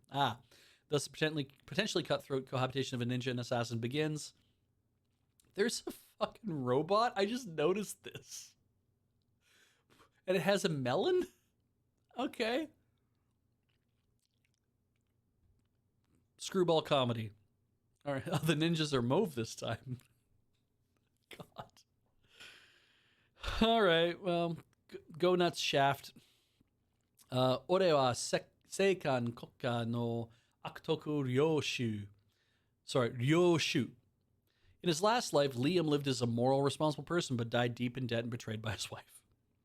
Reborn into the ruling family of a vast interstellar empire, Liam knows that life is divided into the downtrodden and the ones who do the stomping, so this time he's going to take what he wants and live for himself. So, again, I'm going to take everything I want for myself. I was a good person, but nothing good ever happened to me as a result by the end of my life. So I didn't get a reward for being a good person. So fuck them. I'm going to take everything for myself and be a jerk. But somehow things refuse to work out that way. Despite doing his best to become a tyrant, Liam's decisions lead to nothing but peace and prosperity for the Empire under his rule. He just gets more and more popular. Okay. He keeps accidentally making the universe a better place. I mean, I'm for that if that's very irresponsible Captain Tyler feeling. He's play acting as a bad guy. If it was like it sounds like he's unknowingly then doing terrible things or doing good things. So he's like, this will be a terrible thing, and therefore it ends up being a good thing. Like, okay.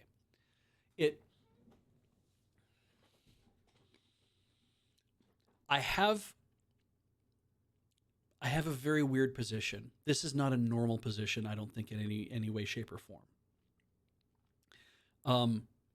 When I see a story like this that says someone's going to try to become a tyrant because I'm going to take whatever I want for myself and screw everybody else. I'm going to get everything the way that I want it. I'm going to live incredibly selfishly, and I'm going to consolidate power.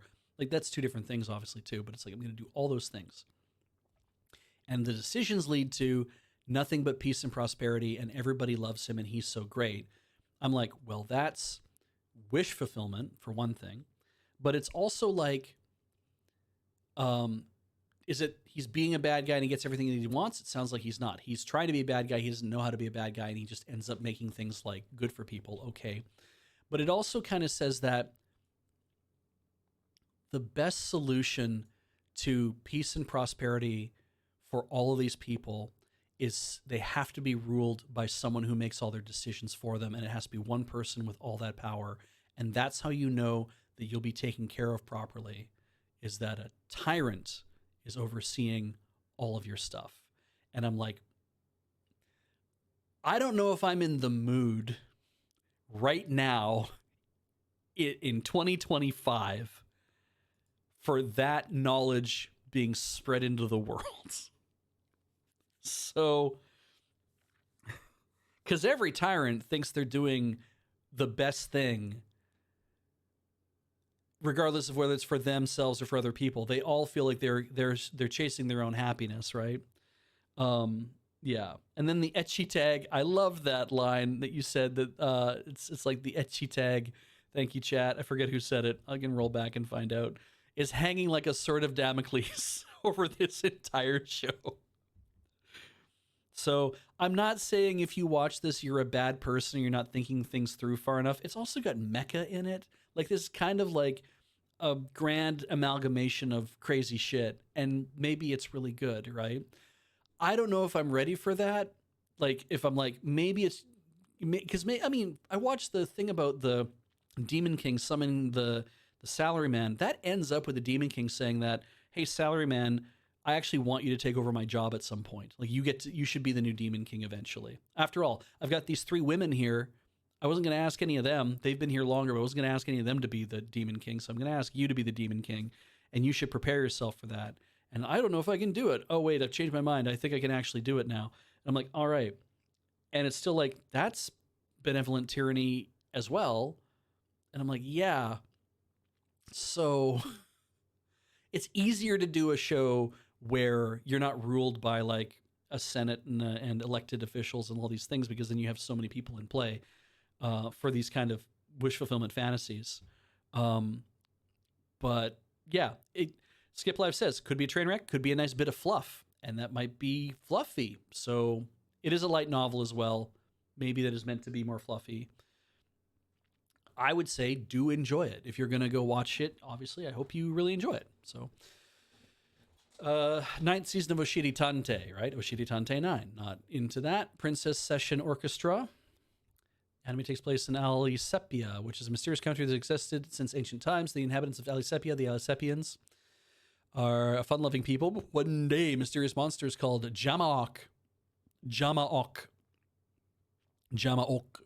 appeared to threaten the peace of Alisepia. The story follows a trio of princesses who never forget the song in their hearts, even when facing such danger, and step up to save the day with the power of music. Magical Girl and Music. Princess Session Orchestra. 3 of them. And mascot character, just the one? Okay. I mean, it's got to be flashy, right? You're going to... especially if this is like a maho shoujo for little kids, like if it's for, you want it to stand out with like boom, bang, that kind of thing. So that might be why. Made by the Symphogear people, I'm being told. Symphogear. Yeah. Anyway, not my jam. I know Heather plays music, like rhythm games and stuff, and with music and whatever else, and she's also into Maho Shoujo. I might mention this to her, but maybe we don't watch it. I'm not really sure. Roku wa Lady no Tashinami Deshite. Boy, I've heard some things about this that people are like, ooh, this is exciting. At an elite all-girls academy where refined young ladies gather, Lirisa Suzumiya, now the daughter of a real estate tycoon after her mother remarried, is forced to abandon her guitar and rock music to fit in. However, her passion, I like that her mom was probably fine with it until it's like, nope, now you're going to an all-girls academy to become a refined young lady. However, her passion is reignited by sounds from the old school building where she meets a skilled drummer. That's amazing. That you're like, oh shit, a guitarist found a drummer and we can like rock out. That never happens. Who shares her love of rock. Together they embrace their inner rock stars, elegantly clashing and shouting their way through the academy in this captivating tale of grace and rebellion. So the manga apparently is like over the top, just like lots of like yelling and just looks like a lot of conflict and shit. And it's just like fiery passion among these elegant schoolgirls who have to hide the fact that they are into rock music. And I remember, I think it was, I'm gonna say it was Andy McClure on Mastodon had said something, or at least boosted something where the toot was essentially, I can't wait to watch these two girls argue their way into fucking each other. And I was like, yeah, that's what this feels like. It's like, I'm so mad, I'm so intense, I'm so passionate, we should make out. Yes, I mean, what? Like, I'm waiting for that. I don't think this is a Yuri. If it was, that'd be fantastic. But it sounds like it's just and I'm like, yeah, okay, you know what? This is like, I love a thing that can go over the top in this kind of way, especially when it looks fun. But it is drama music. It doesn't say comedy, so I'm a little worried it might get a little too serious. Well, we'll see what happens. Saikyo no Osama Nidome no Jinsei wa nani o suru? The beginning after the end. Okay. After a mysterious death, King Grey is reborn as Arthur Lewin in the magical continent of Dicathan. Dicathan? Although he enters his second life as a baby, his previous wisdom remains. He begins to master magic and forge his own path as years go by, seeking to correct the mistakes of his past life. Seems to be a little slower representation of stuff that is happening. Something about this feels like, especially this description, but I'm hung up on that. It is a reincarnation fantasy, as Doodles points out. And I'm just like, okay, I don't think it's because he's been reborn as a person. He doesn't look like he's a noble. Looks like he has like modern day parents, actually. I'm like, I don't know what to make of this. Action adventure fantasy. Adventure fantasy, maybe the action part might be a little like much for what I'm interested, but we've got a pointy-eared girl. Looks like a pointy-eared girl. Like, oh, this is a power fantasy through and through. All right. It is better Mushoku Tensei. All right. Well, please enjoy it. I'm not interested, but please enjoy it. Sentai Daishikaku. Sentai Daishikaku, second season. Didn't watch the first one. Shin Samurai Den Yaiba. This is a remake, isn't it? Is it? I can't tell. It's new Samurai Den Yaiba, so maybe it is. Protagonist Yaiba, Kuragane Yaiba, wild samurai boy trains in the jungle with his father, Kenjuro. By chance, Yaiba returns to Japan where he meets his rival Takeshi Onimaru.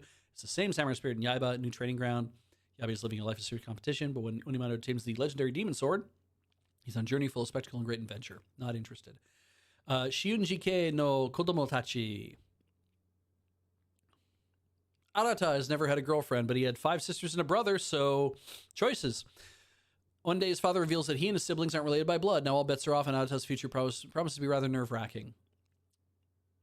I can't deal with that. Sorry, we're gonna move on. I was right though. Choices. I was right. Let's set them up. Okay. Shoshimin series, or Shoshimin How to Become Ordinary, has a second season. I didn't see that coming at all. Like, at all. It ended at a great point. If you watch the first season, I think it's interesting. I think that there are, okay, thinking about it, I'm like, there's elements of the staging, the setting, the cinematography of Shoshimin series that reminds me of like the Monogatari series that Shaft did, right? There's a lot of that kind of interesting abstraction. Is it for a reason? Actually, it wasn't for a reason. It's just artistically, right? And so you might be like, oh, it's arty. Maybe it's a little twee. You know, why not mention Wes Anderson at this point? But it was fun, and it was interesting as a mystery, and it was interesting in a way that I did not expect, and it was like, okay, this feels pretty good. So, novel series, I didn't realize it was a novel series. This is the second season. Second season will focus on 2 new cases from the novel series, adapting the 2-part third volume, Shuki Gente Kurikinton Jiken, the autumn exclusive Kurikinton case, and the 5th volume, interesting, Toki Gente Bonbon Chocolat Jiken, the winter exclusive chocolate bonbons case. I'm in. Like, this is a fun series. It's interesting. The mysteries are good. There's tension. And if this ends up being a lot like the previous one, I'm there, especially if all the characters come back. I'm not expecting them all to come back right away, but the characters are essential to how the story works its way through the story.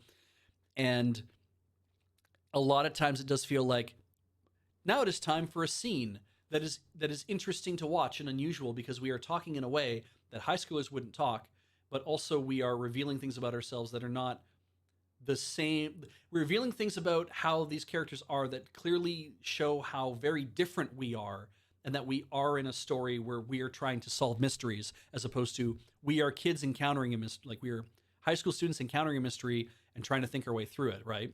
It's like, it is very staged. It does feel like I wrote a play, and this is the play. It's odd because of that. It has a very different feeling. But it feels pretty good to me. So I will watch more. Oh, hey. All right. Why not? I didn't know this was coming back. Slime Taushite Sambyakunen Shiranai Uchi ni Level Max ni Nattemashita Sono ni. The second season of Slime Taushite Sambyakunen Shiranai Uchi ni Level Max ni Nattemashita. Get ready for more relaxing tales. Azusa Aizawa is a powerful witch who finally reached her level 99, now busies herself with laid-back quests instead. Her family continues to grow with some familiar... Her family continues to add more hot chicks as some familiar faces are joined by bright-eyed newcomers. From trips to the beach to martial arts tournament, you're invited on Azusa's carefree and heartwarming adventures of leisure. Yes. It's more of this.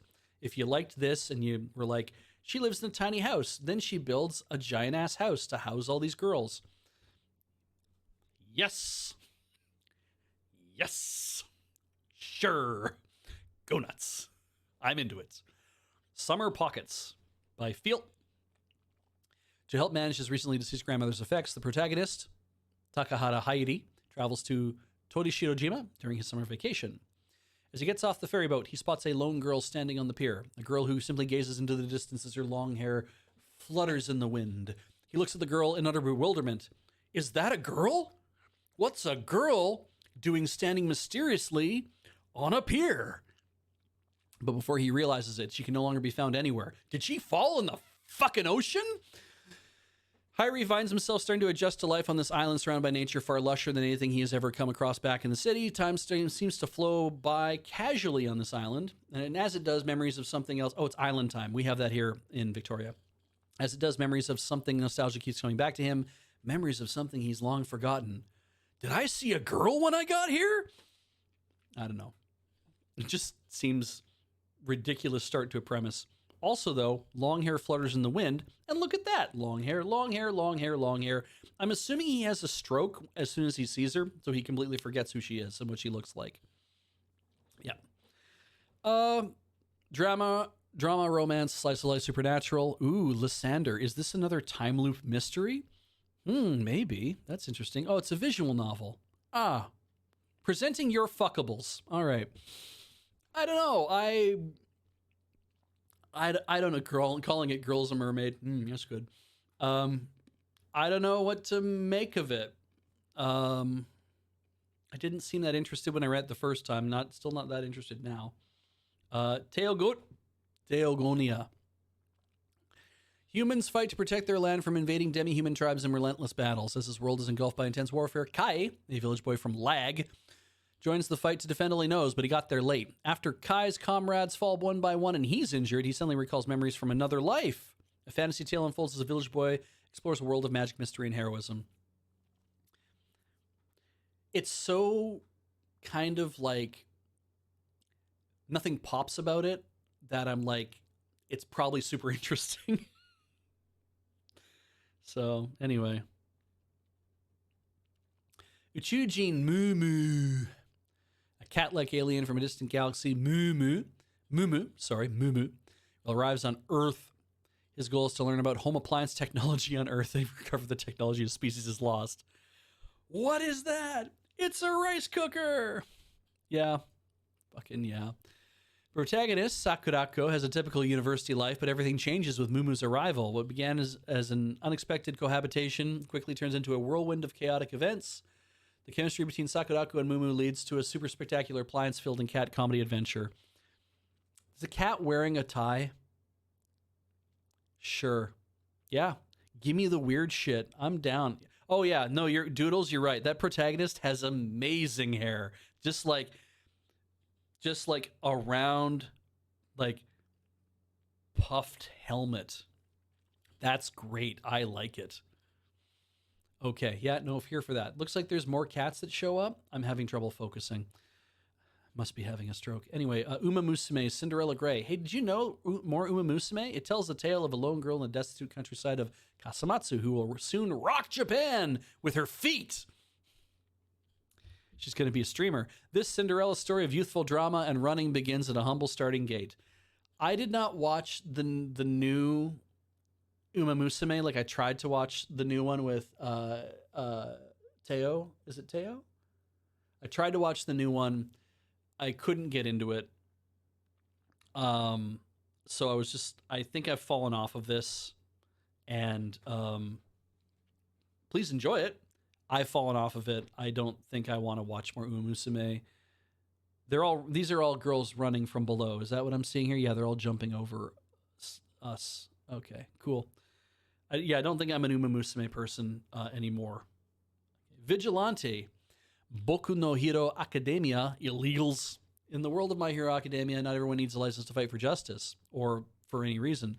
In a superpowered society, there's nothing ordinary but evil anymore. Heroes trained and licensed to protect and defend the public against supervillains stand above the rest. Not everyone can be a hero, though, however, and there are those who would use their powers to serve the people without legal sanction. But do they fight for justice in the shadows? Or for reasons known only to themselves? Whatever they fight for, they are called vigilantes. Koichi Haimawari couldn't make the cut to become an official hero, so he uses his modest quirk to do good deeds in his spare time.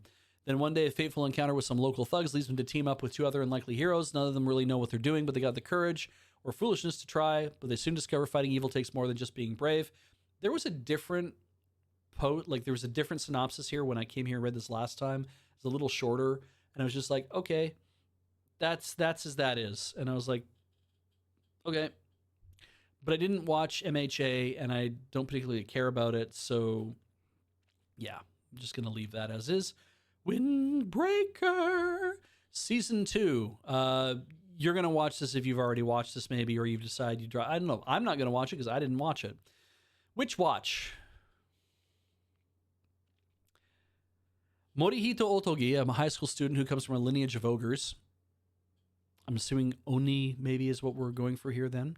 Enjoys a peaceful, ordinary life until his childhood friend Nico moves in with him. Nico is a witch in training and chooses Morihito to be her familiar. You're going to hear Tsukaima an awful lot. While Nico is thrilled to reunite with her old friend and crush, Morihito is tasked with the perilous duty to protect her from a foretold calamity. Between the unpredictable chaos caused by Nico's magic and the awkwardness of sharing a home, their lives will become a whirlwind of supernatural hijinks and threats. No ecchi tag, so pretty straightforward. Comedy, drama, fantasy, romance, slice of life. Doesn't another one where it like doesn't quite pop for me, and maybe it's because of all the magic. I don't know. Yeah, maybe that's not my. The manga has some great filler, and people looking forward to it. Yeah, I don't know.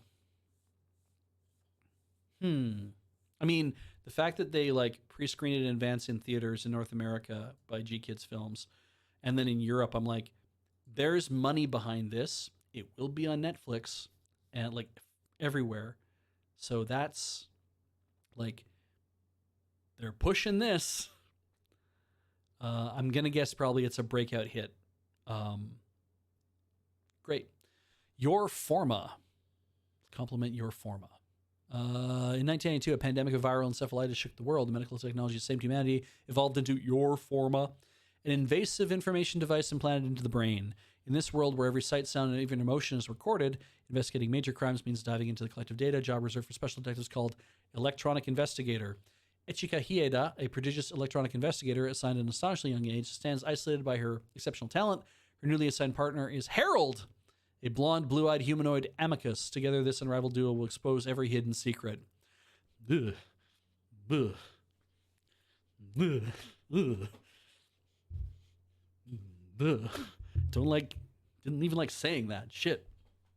Nobody has a right to privacy anymore. Get fucked. I don't know. I don't think I'm down. There's just something about like whenever I see something that really triggers the fascism alarm that I've been really developing in my brain, I'm like, I don't want to watch it. I don't think it's cool that this is about like I can see everything in your brain. But don't worry, I'm the good guy, so I'll never go looking in the other people's. I'm like, yeah, Anyway, let's finish with this. Zatsutabi, or That's a Journey. When inspiring manga artist Chika's storyboards get rejected, she ditches her desk for an adventure. Armed with a quirky social media poll, she sets off on a spontaneous journey of random crowdsourced destinations. From hilarious mishaps to heartwarming encounters, Chika discovers inspiration, friendship, and herself, one unpredictable stop at a time. Based on the real-life travels of mangaka Chika Suzugamori. If you want to write off traveling around Japan, great. Like, you found a gimmick. Good for you. Like, you clicked in. I have no idea.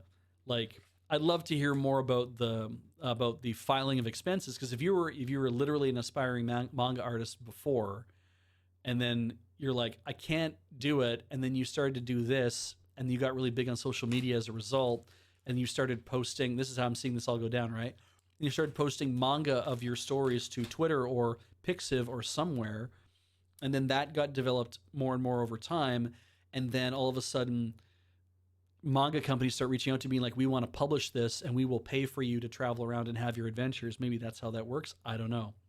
But yeah, real-world travelogue anime, I'm into this. This seems very honest of a way of coming at it. I'd like to see how this all shakes out. I would love one of these where the person is like, I need to take a year off from work, or I can't get my job started, whatever. Oh, I had a friend say, I'm going to Guam. You want to come with me? And then they fly to Guam, and then they write a little manga about going to Guam, and they post that.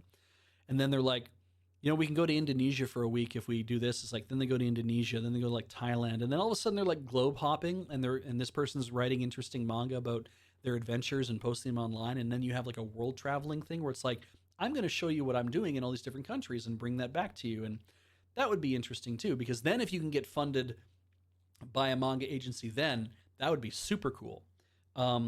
Is it Kaoru Mori? Mori Kaoru? Mori Kaoru, maybe that's a better way to say it, who did the, what was it again? It was like Far East Cooking, but it was a bunch of, she drew a bunch of like very cute women all in like outfits that are appropriate to the place where they live, but it's like Turkmenistan and Kazakhstan and like so it's like Middle Eastern, but further out from the Middle East and whatever. And it's like a series of we're gonna cook some food. I'm gonna show you how we make food, like what our kind of like normal dishes are that we're known for. And it's really funny because you start to identify that all of these countries in that area, as the cute woman is cooking food for Morikawa's character, who like stand-in, right? Like it's basically her, right, drawing herself. And it's like, yeah, this is how I would make. This is what a meal would be like for us, and they're very similar in terms of. We all have these things on the side, so we'll have this guy. We have bread, and we have bread, and we have bread. Oh, but we make up a pierogi type thing. Oh, well, we have that too, but we call it this. But we don't eat them all the time. Well, we eat them all the time. It's just very cute to see this as a manga. I think they have it on Manga Dex. I swear it was Morikawa who did it, because it's kind of ties into, come on, Otoyo Megatari, A Bride's Story, which I believe is their big series right now, which is beautiful, beautiful. I'll talk about a little bit of manga after this, in fact, too. We'll do that as well. But let's keep going. Araiguma Kalkal Dan. This looks cute and weird, but I might not watch it. Comedy sci-fi slice of life. Is it? Yeah, it's just, okay. We're all Yakuza cats. Oh, Kalkan is a sequel to a series called Araiguma Rascal, so Kalkal Rascal from 1977. Thank you, Doodles. Looks neat. I don't know if I'm...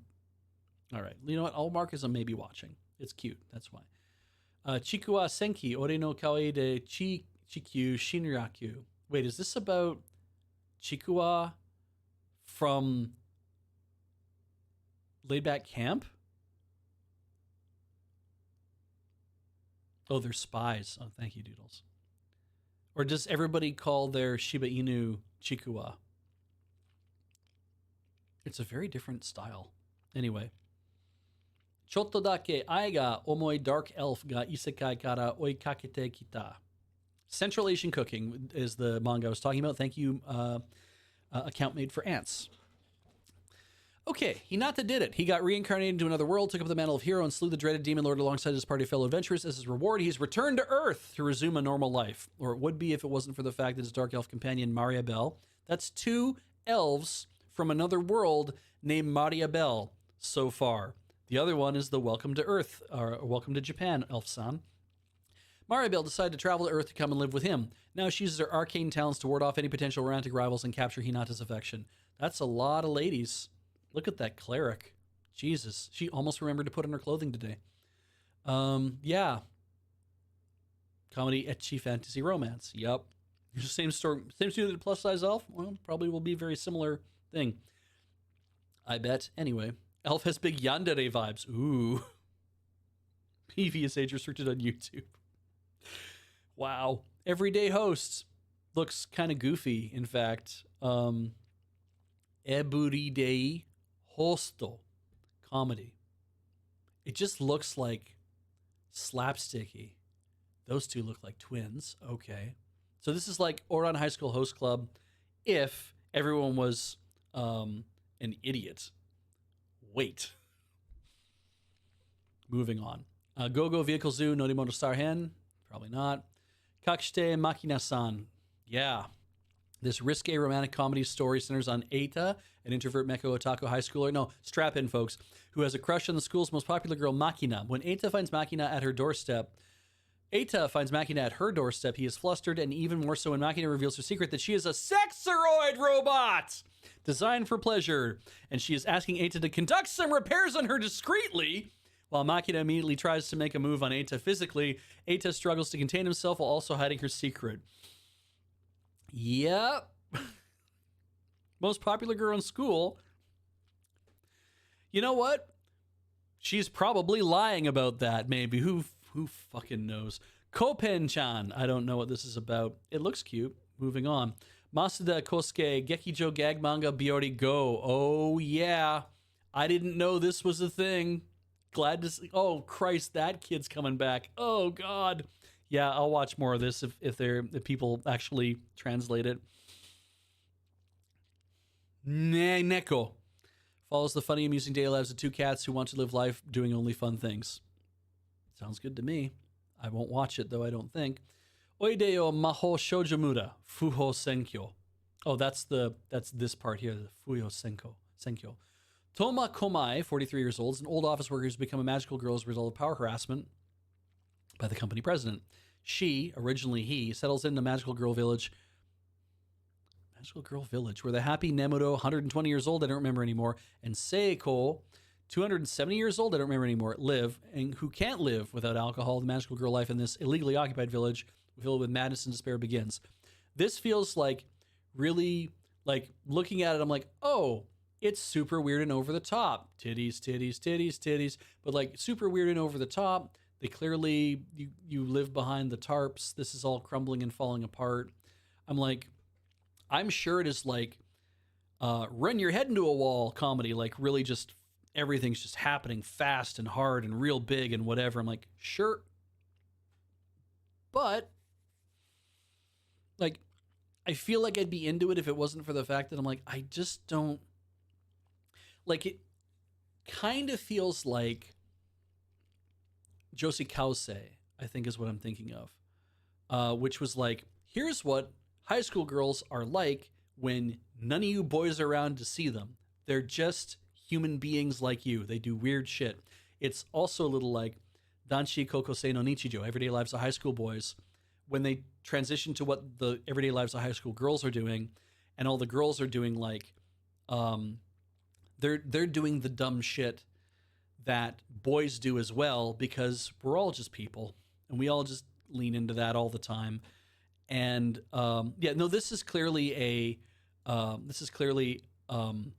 got turned into a magical girl. Not that I had to dress up as a magical girl. I literally think it's I get turned into a magical girl against my will because it's power harassment. And now I have to live in this. Probably all these girls are all originally boys then too, I guess. And I'm just like, I don't know how any of that's going to play out. But yeah. Saikyo o Zukan, the ultimate tournament. Okay. It's a lot of lizardy dragon things. Shibuya Hachi, second season. Didn't watch the first. Interesting looking crow. Zenryoku Usagi. We are probably over 3 hours. Yeah, we sure are. This is left over. I didn't watch it. This is left over. I didn't watch it. This is left over. Thank Christ for that. I'll look forward to a third season. Bokuto Roboko movie. So if you're watching Bokuto Roboko, then there's this movie. Kaito Queen no Yuga na Vacances. Announced the Mirage Queen prefers party event. New Mirage Queen anime has been greenlit. Sequel to Kaito Queen wa Circus ga Oski. All right. Kobayashi-san Chi no Maid Dragon Samishi Garia no Ryu. It's a sequel to the Nippon no Omotenashi thing. Is this going to be the weird tournament they had with the power ranking stuff? I like Kobayashi Maid Dragon. I've been reading the manga. I think I'm probably sufficient on the manga because I don't know. There's like I like it when they're all in Japan doing weird, fun stuff. I know that more dragons keep showing up. I actually like the spin-off series. They're a lot of fun. Oh, this is when Kana's father comes. Okay, that is an interesting one. Kimwa Kamui, or whatever his name is, shows up. Kana Kamui, whatever his name is. And that's an interesting arc, too. So that'll be cool to have that as a movie. But anyway, it's... They had a tournament type fighting thing. Whenever Kobayashi has to go to the dragon world and has to we have to protect the world from this and we have to do these things and be a guardian and whatever. And I'm like, dude, I don't care. I didn't think this was ever about this. And I feel like it was, it's KyoAni. That's cool. I just noticed that. Thank you, Doodles. Thank you for saying it in chat too. Yeah, she learns how to be a wizard by computer programming. Lysander, yeah, that kind of thing where I'm like, I don't get why this needed to be here. It reminds me a lot of the some of the more recent manga that I would read by Zyu Ryuga or whatever their name is, where it's like I start off with a premise that's a fairly oh, I'm a weird demon, vampire, something or other that has to live in the human world, and it's effectively a we're gonna do like a nice like slice of life or a soft romance or whatever like that. But also, don't worry, there's all these other people that are gonna stop you, and mysterious organizations, and lots of fighting and lots of violence. And I'm like, that wasn't even in the first six chapters. It wasn't even the first like 30 chapters. You just decided it was time to do this because and it's every story just feels like. And then we end up here, and I'm like, oh, I don't like that happened. I wish it didn't. Meitante Konan Sekigan no Flashback. Probably won't watch the 28th movie. Princess Principal Crown Handler Chapter 4. 4 out of 6 movie sequels to the TV series. Tabeko Dobutsu, the movie. Man, I got to get out of here in a few minutes, so we might skip a few of these things. This is about Dream Animal Biscuits. It's a snack that's being turned into an animated movie. So Animal Crackers, the movie, I guess. Cool. Uta no Prince Sama, Taboo Night, 4 X's. Third movie in the Uta pre-franchise. Cocoon, Arenatsu no Shoujo Tachiyori. San and Meyer's 2 schoolgirls living in Okinawa during the closing months of the Pacific War. Oh, man. Together with their classmates, the 2 friends are drafted into the war effort as nurses for wounded soldiers. When ordered to die for their country, the remaining members of the group escape only to face the harsh environment of tropical paradise and become a hellish battlefield. You know what? I will probably watch that. That does sound interesting. I will definitely watch this. Noble Farmer, Hakusho Kisoku 2 OVA. So 2 OVAs coming in with the next volume. I will always watch more of this. Koisuru One Piece. The premise of the spin-off is about 3 high school students, young male student, girlfriend, third wheel who's a One Piece fanatic. Their names are similar to Straw Hat Pirates, and the group form a fan club dedicated to One Piece. That's very cute. They even have a deer. Anyway, that's funny. It's a romantic comedy, Koisuru One Piece. Okay. Konosuba comes back with OVA episodes for 3. I'm not reading all this. You know, if you like Konosuba, here you go. Kazuma's enjoying a grilled skewer at a food stall, so there's that. Licorice Recoil, series of shorts showing the daily lives of the people in Licorice Recoil. Moonrise, in a not too distant future, way down in Deep 13, humanity has established a loosely organized world governance with everything managed by an international AI network called Sapientia. They worked as Gizmonic Institute. Anyway, people live peaceful lives by loyally obeying its rational decisions. I don't think I'm in the mood for this and this. I think I'll move on from that. Looks real fancy. Oh, look, there's more of that. Peticure, Precure Fairies. You'll know about that if you're doing that. Oh, Transformers is getting something called Wild King. Okay, neat. Yu-Gi-Oh! Card Game The Chronicles, monthly short anime series of showcase official card game, new original card themes. Well, that's it. That's Konami Animation, too. All right, well. That's it. Things we're looking forward to this season. There aren't a ton, but there are a few. Yes, I do want more Noble Farmer for myself. Other big ones I was looking forward to. Yes, the continuation of Apothecary Diaries, and I do want a 3rd season. I hope they get to announce that. Yeah, I also thought City was coming in spring. I guess it's coming later. I'm hoping they get KyoAni to do it, but I mean, could be anybody. It'd be interesting to see. I do want to watch more Gyag Manga Biori. That's always been just fun for me. And what else? Zatsutabi, I think that's going to be really interesting. Let's see here. I think the Alien Moo will be interesting and fun too. But yeah, more of I killed 300 years of killing slimes. But Shoshimin series is one that I'm really excited for. Looking forward to watching more of that. Rokwa Lady, I think that'll be. I hope it is interesting and fun, as I've kind of been given the sense that it will be. The dinner solving mystery thing is an interesting idea, so hopefully that plays out properly. But yeah, let's see here. Anything else though that I had that was like a big check mark that I'm forgetting about? Oh, can't forget to put the check mark on that. Yes, the 1948 era high school mystery solving thing. I think that'll be a lot of fun. we'll see whether I want to watch Ballpark or not. I mean, I put a check mark for it because I'm like, okay, this might be a fun romantic comedy. We'll see how that all plays out. If it just takes place in the ballpark all the time, that would be fun. A city is Kyoani. Makes sense that it would be Doodles because they did Nichijou. I see them going back to Arawi and being like, hey, can we do City for you as well? And then, of course, Anne of Green Gables, the reboot, the readaptation. Maybe there'll be mecha in this. We're not expecting it. I will give it the good old 3-episode try and live my best Canadian life. Right, Aharen San. I forgot. Came right above that. Looking forward to more. I've read the whole manga. I just want to see it get acted out because I think it's fun. And that's it. That's the whole thing. I got to get out of here in a couple minutes. We're going to go back to the booth briefly.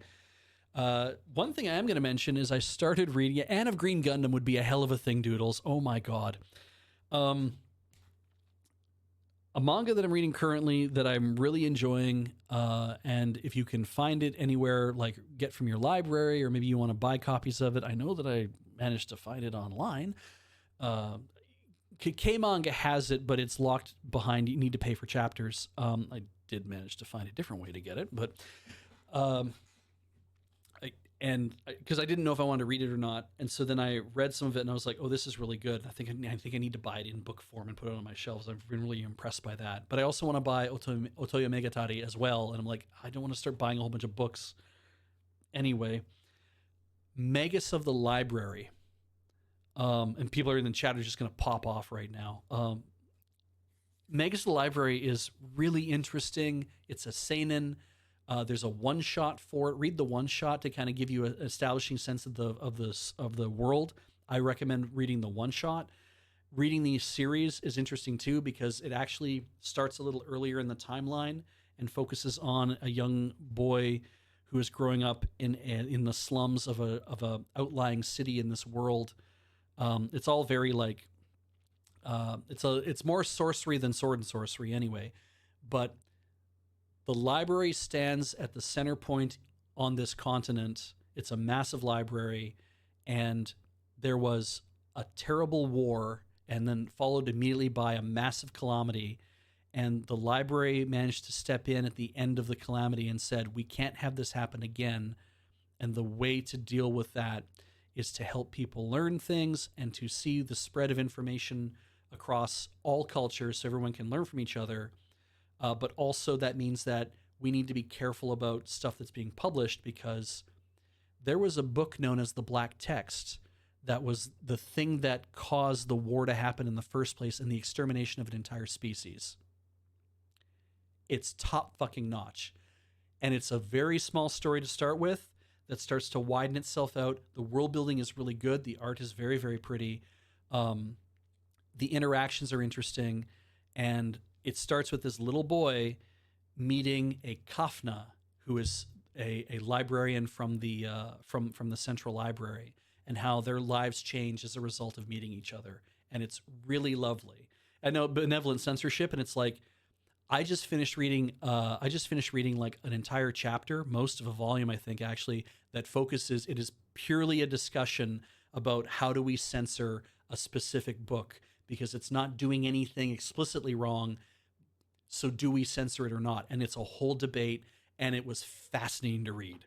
So do we do it or not? And it's like, we're going to spend a lot of time on that because it's incredibly important to how this world develops and what's happening in the story. So yeah, Magus of the Library. Go check out the one shot, which I think is on MangaDex. And then if you want to read it, K-Manga has it. You can pay for it. Kodansha publishes it in English and in multiple other languages as well. I'm probably going to have to get it in book form if I stay this excited about it for a long time. I'm having a really good time reading it. So with that, let's bring this to a close. Yes, Heather, I'm wrapping up right now. Thank you for watching me do this again. I hope you guys enjoyed the last season. I hope you enjoy the new season. You pick out some good stuff you want to watch yourself. I've had a good time watching stuff. Obviously, I went over this. Like, I had some problems with some stuff the last season. But a reminder to everybody that you got to hear me talk for over 3 hours. Thanks to you. Your Patreon support is a big help. Patreon.com/loadingreadyrun, but also your Twitch subs and your Twitch bits here. And then also backing us on YouTube with YouTube memberships. If that's how you choose to back up, that's great. If you just want to throw some money at us every so often, you can do that through our PayPal link, paypal.me/loadingreadyrun.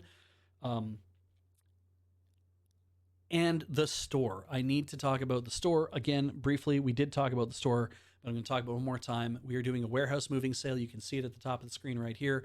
It's ending April the 2nd, which is not that far away. It's just about a week, I think, or a little over a week at this point.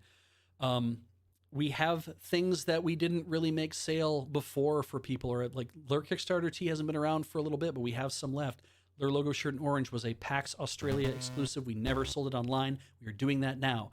These are brand new patches. If you've not seen these and you love Corpline, you can wear these on your Velcro, whatever, if you want to. Put them on your shoes. They have Velcro. They're big too. They're like sizable. I should have been clear that these are like sizable patches. They're as big as the patches that come in the Welcome Aboard bundle. If you missed out on that when we were doing our original crowdfund, get in on that if you want to. The price has dropped on that, and individually, some of these things are still available individually as well. And if it turns out that I run out of one of the posters individually, for example, then I would probably just pull a bundle down and take a poster out of that and put it in so people can keep buying things. I'm keeping an eye on this anyway. And Desert Bus stuff has come back briefly as well. And all of it is on sale because we are clearing the warehouse. We are moving stuff. And I don't want to pay to move it. I want you guys to pay to get what you want. So get things if you want it. If you're like, man, I always wanted that, but I couldn't afford it. This is a way to do it. And everything, like almost everything anyway, 6 pages full of stuff on sale currently. Go check out if there's anything that you've always kind of wanted but didn't want to pop on. The only things that aren't on sale is the 20th anniversary hoodie, the Lure logo hoodie, and the Lure Pride tee. I think are the only 3 things I have on the store that are selling at their current rate. Glad you guys are enjoying the sale. Thank you so much for supporting us with this. It's going to be a big help to us because so much stuff is below cost just because it's like, it's got to go. So I don't have to pay to move it anymore. Love you all so much.